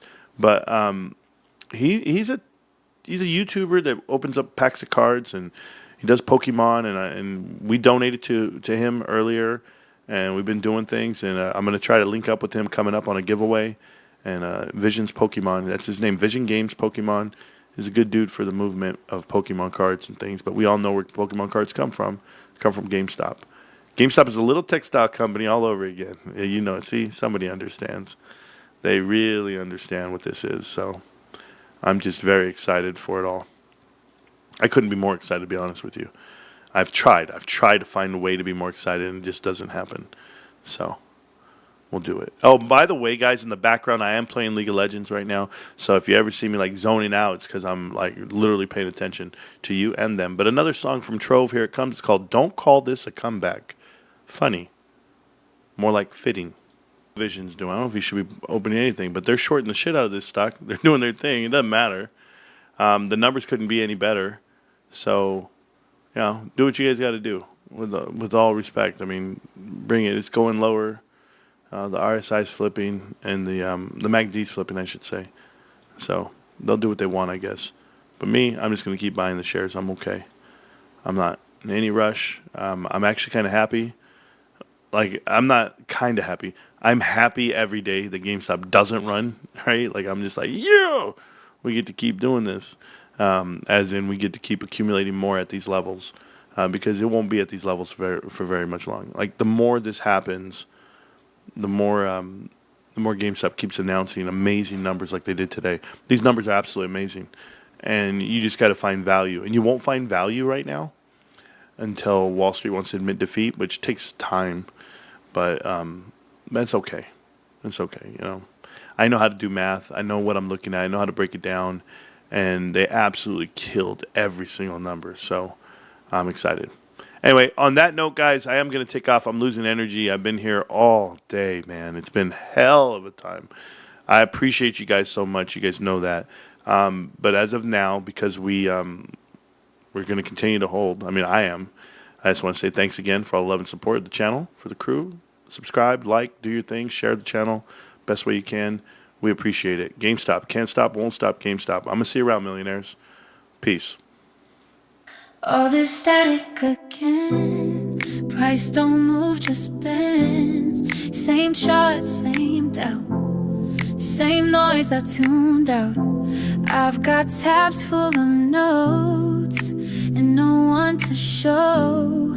Just sitting in my space, watching candles glow. Hold mode. Am I stuck in hold mode? Did I blink and miss the road? Am I just in hold mode? It's that friction burn drag. They call it just a lag, but the tape feels fake and the faith feels jagged. Try to chase the thread, just led to more decay. Had to learn to sit while they stall the day. Hold mode. Am I stuck in hold mode? Was it truth I thought I owed? Or am I just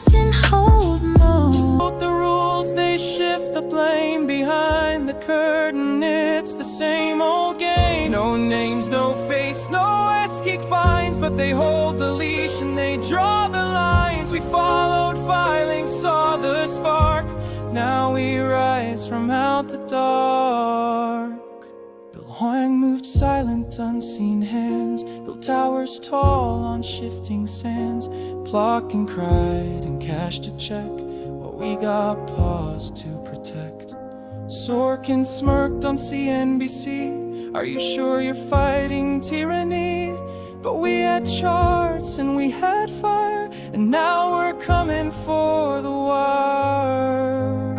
It's not just trades, they took the trust and buried truth beneath the dust. But diamond hands don't fade with time. We rise with rhythm, rage, and rhyme.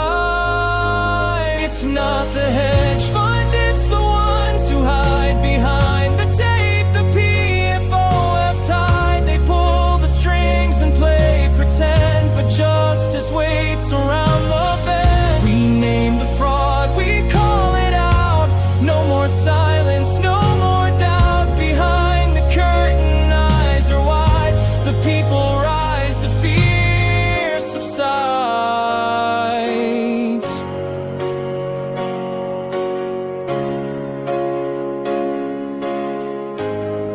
What if the truth was built on sand? What if the market was just a brand? What if the data always lied and everything was pre-denied? But still we hold and still we try. With every share we testify. They tried to hide the cards we played, but history remembers who stayed. It's not the hedge fund, it's the gods again. The faceless few with hidden chains. But we're the glitch, we're the breach. The voices rising out of reach. We hold the line, we hold the line. We fight for fairness, not the hide. Behind the curtain, we now see that we were never ordinary.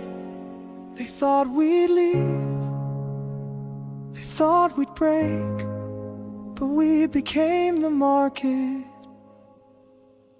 They couldn't fake.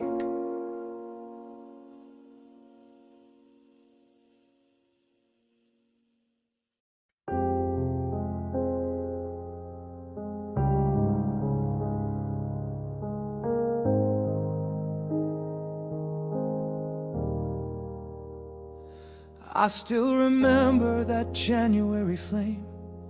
Candles on charts and echoes of blame. They said we were chasing a dream that had died, but dreams don't give up, they just learn to hide. I clicked on the ticker, alone in the noise. No promises made, no profit, no voice. But something inside me refused to comply. So I opened my heart and placed the last buy. One share more, through silence and doubt, through margin calls, fear and all the pullout. They told me to sell, they laughed at the sky, but truth doesn't flinch, and neither did I. Through losses and lessons, through whispers and why, the story was written in the last buy.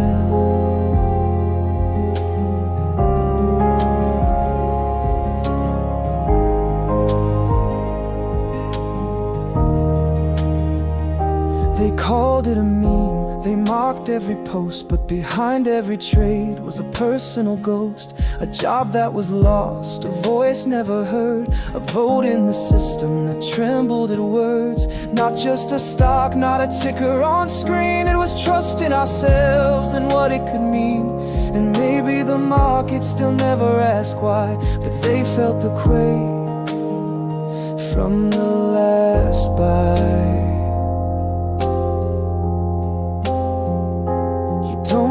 applause when you know what you've done. When you stood for a truth and you didn't run.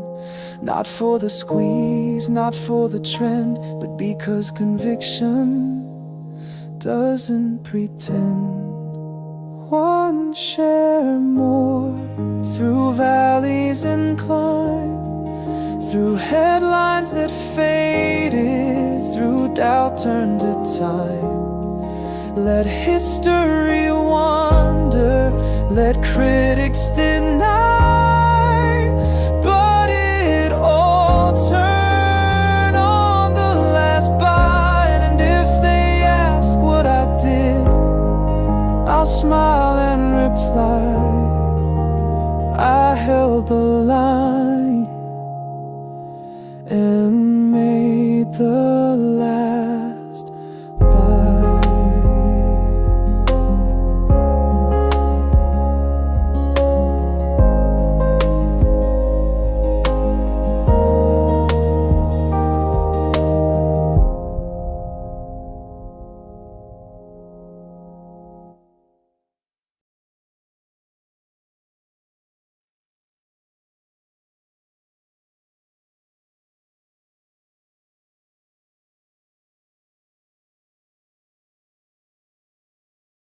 I bought in for a PS5, just a couple $100.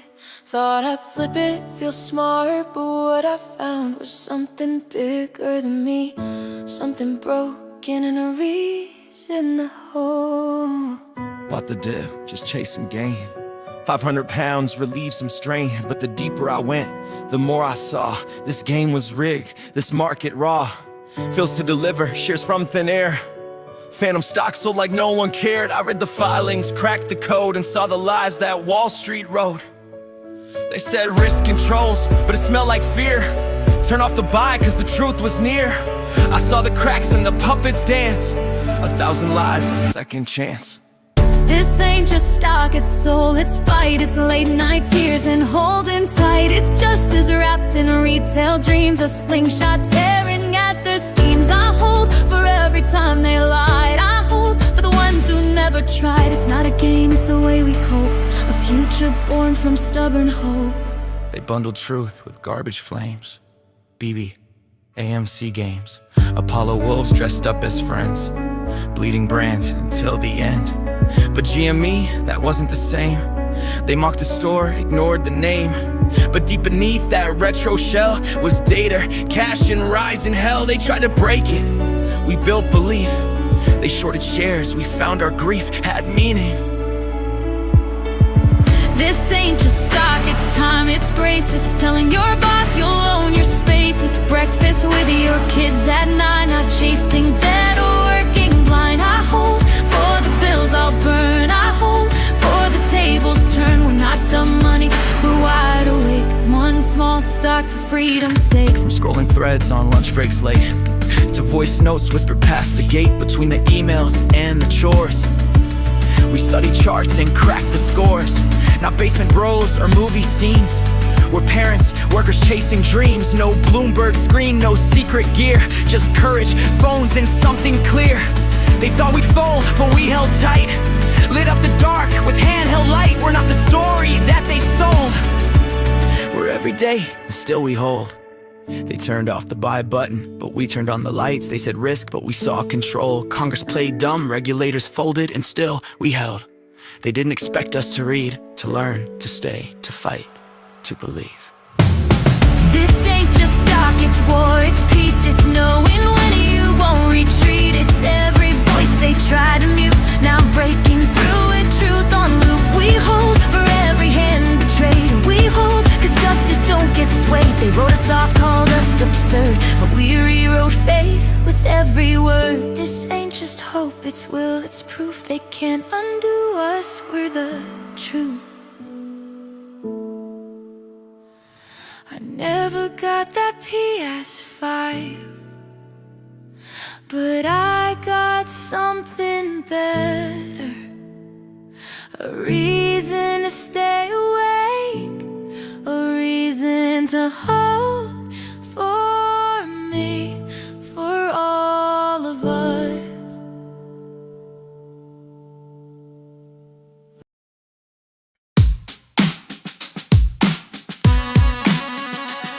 Headed back home with a bag full of dreams, GameStop tea and a crew full of memes. Driver asked, yo, you still in that play? I just laughed, said still holding day. Scrolling past all the noise and fear, same old tricks we've seen for a year. They don't get why we hold this long, but that's alright, we're built too strong. Oh, I got one share in my back pocket, diamond hands, I'm never gonna drop it. Beat kicks in and I feel that sway, it's a holding kind of holiday. Let hands up if you stay the course, bought that dip and you show no remorse. Yeah, I'm vibing, not afraid to say it's a party while I'm holding in the USA.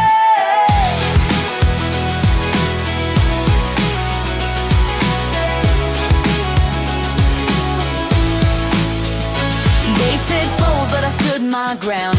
In my flip-flops, feet on hometown ground. Let them chase yachts and borrow gold. We built a bond that can't be sold. Coolers marked, power to the brave. Grilling with the fam while we misbehave. Turn it up, let the neighbors know we're still here and we won't let go. I got one share in my back pocket, diamond hands, I'm never gonna drop it. Beat kicks in and I feel that sway, it's a holding kind of holiday. Let hands up if you stay the course, bought that dip and you show no remorse. Yeah, I'm vibing, not afraid to say it's a party while I'm holding in the USA.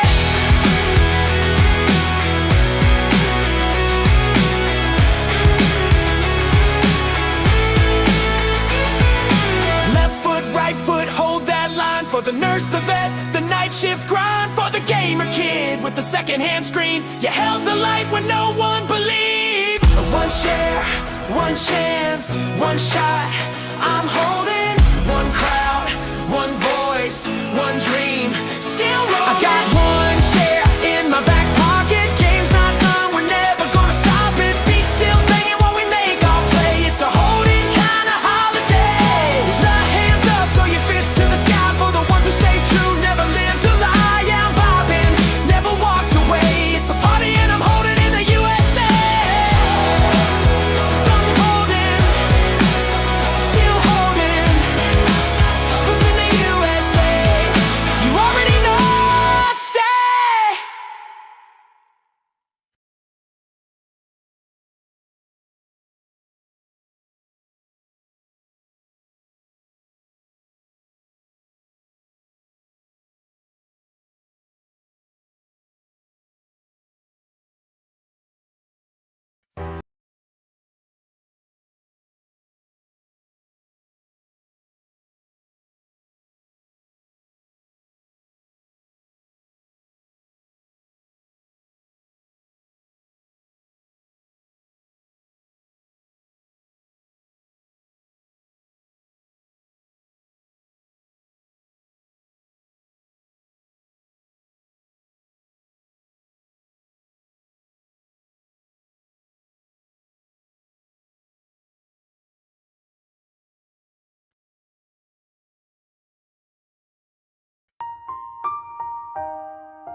They told us it was random, that we misunderstood, but we've seen their names and we know what they've done.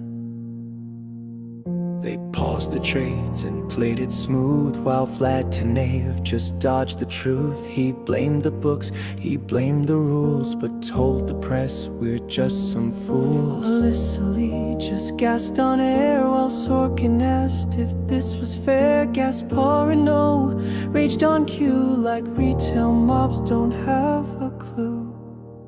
They spoke for power, not for peace, while trust eroded piece by piece.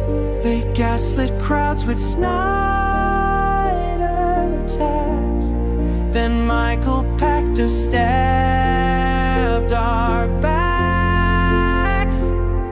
It's not the hedge fund crew who lie, the ones like Saucy riding Cohen shy. They move the lines, then blame retail tale, but can't explain the phantom fail. That Plotkin's loss was just a sign, and Huang's collapse revealed the spine. Sorkin's calm, Gaspo's loud, but every name still draws a crowd. That Plotkin's loss was just a sign, and Huang's collapse revealed the spine. Sorkin's calm, Gaspo's loud, but every name still draws a crowd.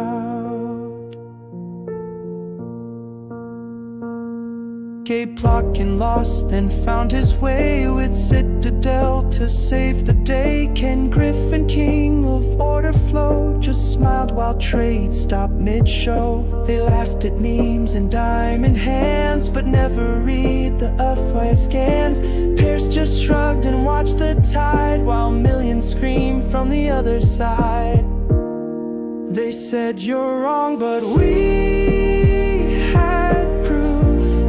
We traced the chains, we mapped the spoof. They built this game to serve a few, but underestimated what retail knew. It's not the hedge fund, it's the names we write, each headline fading into night. Vlad and Ken and Left and Lee, you played the game but didn't see that Plotkin's loss was just a sign, and Huang's collapse revealed the spine. Sorkin's calm, Gaspo's loud, but every name still draws a crowd. So what is truth in hidden halls, where swaps and whispers build the walls? We've seen the chart, we've seen the spike, but justice waits beyond the mic. Now every share becomes a line, a page, a post, a closing sign. Behind the curtain, light breaks through, and every name belongs to you. It's not the hedge fund, it's the silent pact that kept the system rigged and cracked. We rose as one, we took the flame and lit the list, name after name. Griffin, Vlad, Saucy Pactor, Sorkin, Pierce, left the actor. Lee and Huang, Plotkin too, we hold the line, we see through you. They thought we'd quit, they thought we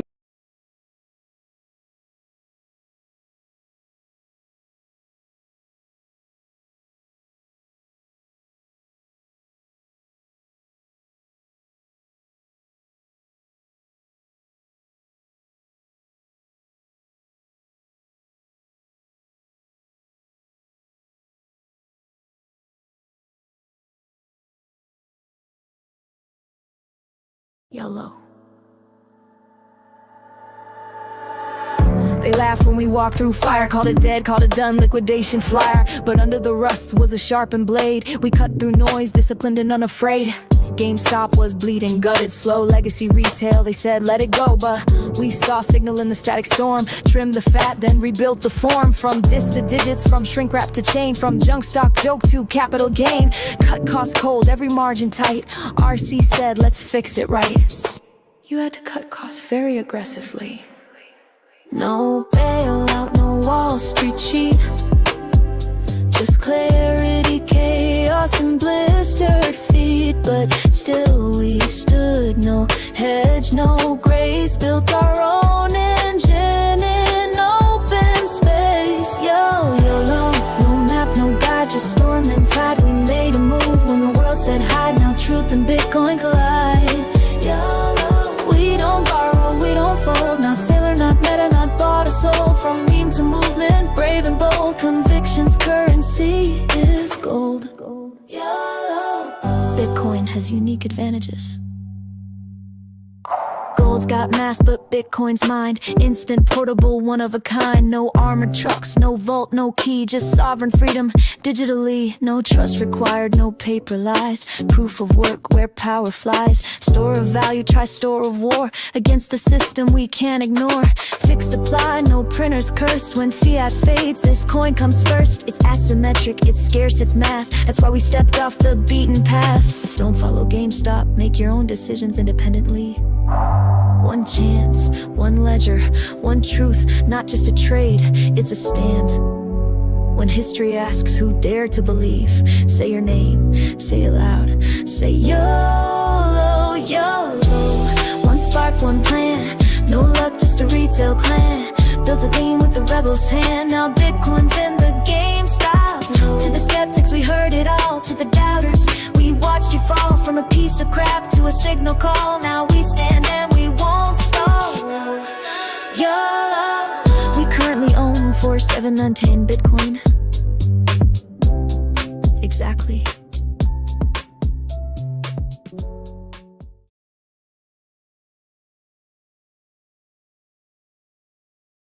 All right, guys. You guys want to talk GameStop? Is that it? You guys want to talk about this? Yeah, bros. We're the best damn company no one wants to talk about. They killed earnings, guys. They killed it. That's an adjusted EBITDA earnings of $80 million. A flip of $130 million. They're going to be $500 million on adjusted EBITDA for the year. Like, to come out $130 billion ahead of last year, net of 44 versus 32.3 last year. That's already $76 million swing. Like, that's happening right now. So when you think about 131, we'll add to 76. Your trailing 12 profit is $200 million right now. What the hell do you want to talk about? There's nothing to talk about. Just pay me my money. That's it. Pay me my money. I know what I'm worth. I know what this company's worth. They're trying to tell you some old bull nonsense. That ain't it. It's right where we are. We're the best company this side of the Mississippi. I'm excited, man. I really am. What were the questions in the chat? Some of you guys are saying dumb stuff, so let me read the chat. It says, why the drop? There's no drop.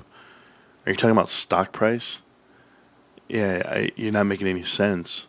The stock price is at $28 and some change. What is it right now? What is this, $28.70? Ooh, it's so bad. Hold on. Let me go to the 30-minute chart. And let me go to the 1 hour chart. Oh, right there. There we go. Same price 10 days ago. Shocker. Just kicked our ass. Oh, by the way, here's what the chart looks like. So the 50-day moving average is at 27.50. You still have $1.20 to go. So bring down 5% more. And then the 200-day moving average, 25.70. So nothing changes. Materially, nothing changes to the stock. So we're okay. Thanks. Appreciate you. Bros, you guys got to spare me with the bullshit, bros. We're on a whole nother level, man. This is a great investment. Best investment that you could possibly make. I tell that to people, and some people just, I don't know. It's cool. And Ryan Cohen, I trust, up and only. Yeah. They dumped 100K shares on low volume. I and many others will be buying the dip tomorrow. Yep. Everyone here buys a share every day, at least.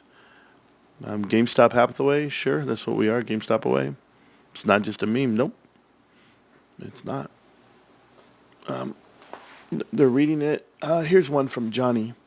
Jonathan says, Marantz, did you talk about the new portable Xbox coming out this year? Good sales, maybe. No, I talked about it in a different way yesterday.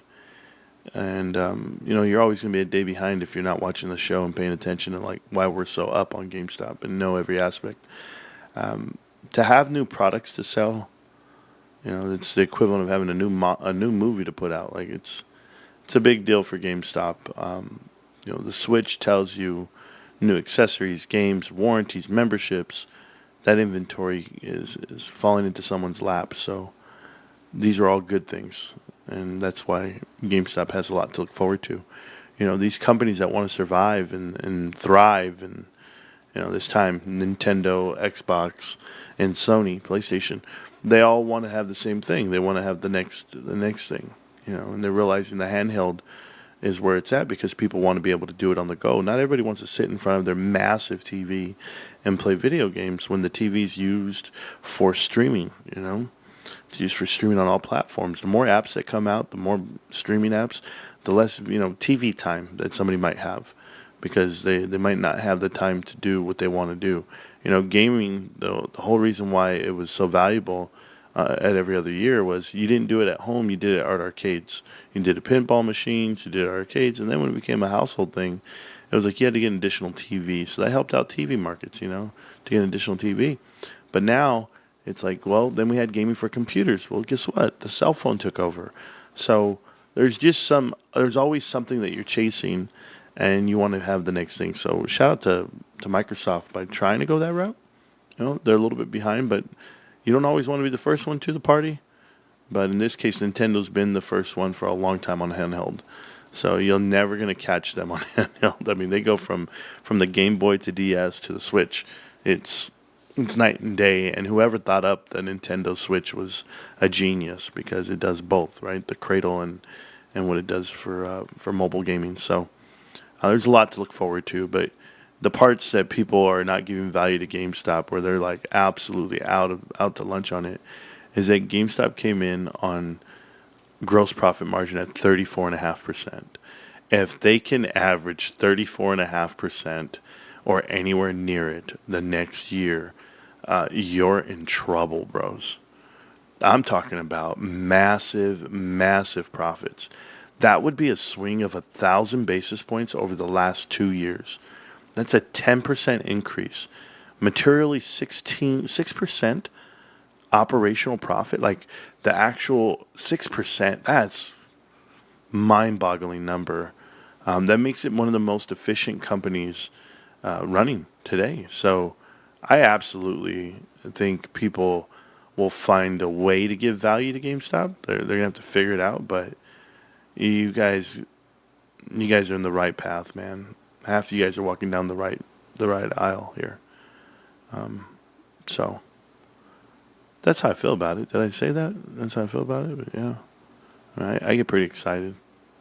I like GameStop a lot, and that's just to like be kind about it. I mean, I'm crazy about it. I'm going to dump my cash bag so hard when the time comes. Yeah, it gives me a lot to do of planning financially. Like I'm so thankful that GameStop has huge earnings right now, and now the turnaround's here, right? Like now you see it. Now you can see it and you can envision it, and the way they put together their 10Q actually shows you how to give value to the investment. They're like, hey, look at this. Look at all of this. Look at what we have coming our way, And they explain it that way. Like, these are one-time expenses that will eventually, like people were saying, like somebody in the chat earlier was like, oh my God, they didn't give out any guidance. They never do a call. What a letdown. They never give you direction. It's like, it's written there if you know how to read. I don't have to hear God and Jesus talking to me in my ear and tell me how I should live my life and the direction I should take as a human and as an adult and as a father. But you know what? It's written in the Bible. It's written there somewhere. And how I interpret those words and how I interpret the phrasing and the leadership is going to be dependent on the choices I make in life. Like, that's what's going to happen. So it's no different. I will equate this earnings report as a chapter in the Bible. You're damn right. Listen, this is a God-fearing country out here. I am happy to be a part of it. And I'm never going to not believe in this company, this leadership, and this investment. And you just couldn't take it from me if you wanted to. You guys really don't. Well, you guys do, but these people really don't understand like what this earnings report means. It means the path to everything for GameStop. They have everything in front of them, and I'll be forever thankful because I know what's coming my way. It's going to take time. It's going to take energy. It's going to take execution. But you know what? I'm going to do all of that. I'm going to do all of it. So, what do you predict GME will be a week from now and a month from now and now? 2,000 a share.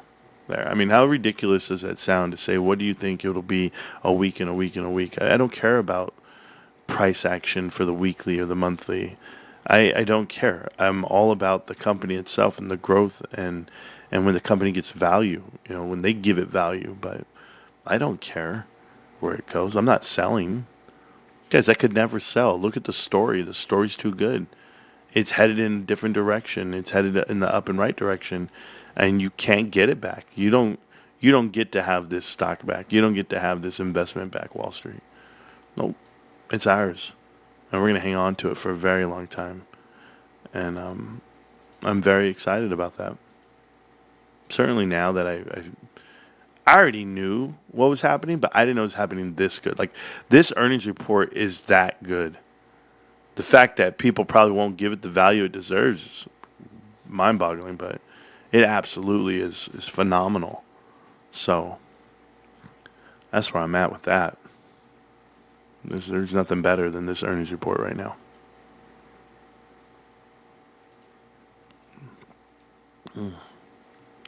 I'm making some very good decisions over here on TFT. You guys can't see, but making some very good decisions. We're getting down. Yeah.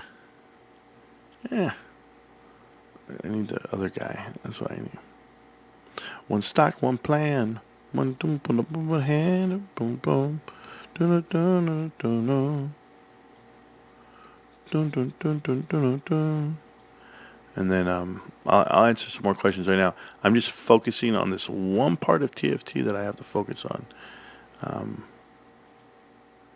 It's gonna be not that. I need there we go. Okay, got him there. And now I need, like, I'm figuring out what I need to win the game, because I'm gonna win. I just gotta, oh yeah. If you dream big enough, bros, you might win this game. I'm in 4th place right now, but it's gonna be tough.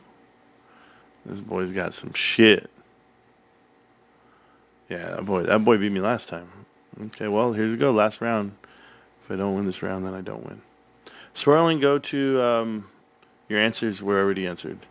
Oh, was he asking a question? Based on the earnings report and your experience analyzing the company, what would you expect the profitability increase within that time frame? Yeah, it's going to be massive, man. I pinpointed. I did all that already. I did it earlier. I'm just extremely exhausted from what we do. You know, if you guys don't know how much energy I put into the show, into the stock, and the fact that I don't sleep, and you guys don't know, like, I care. On my days off, I'm hanging out with my dad.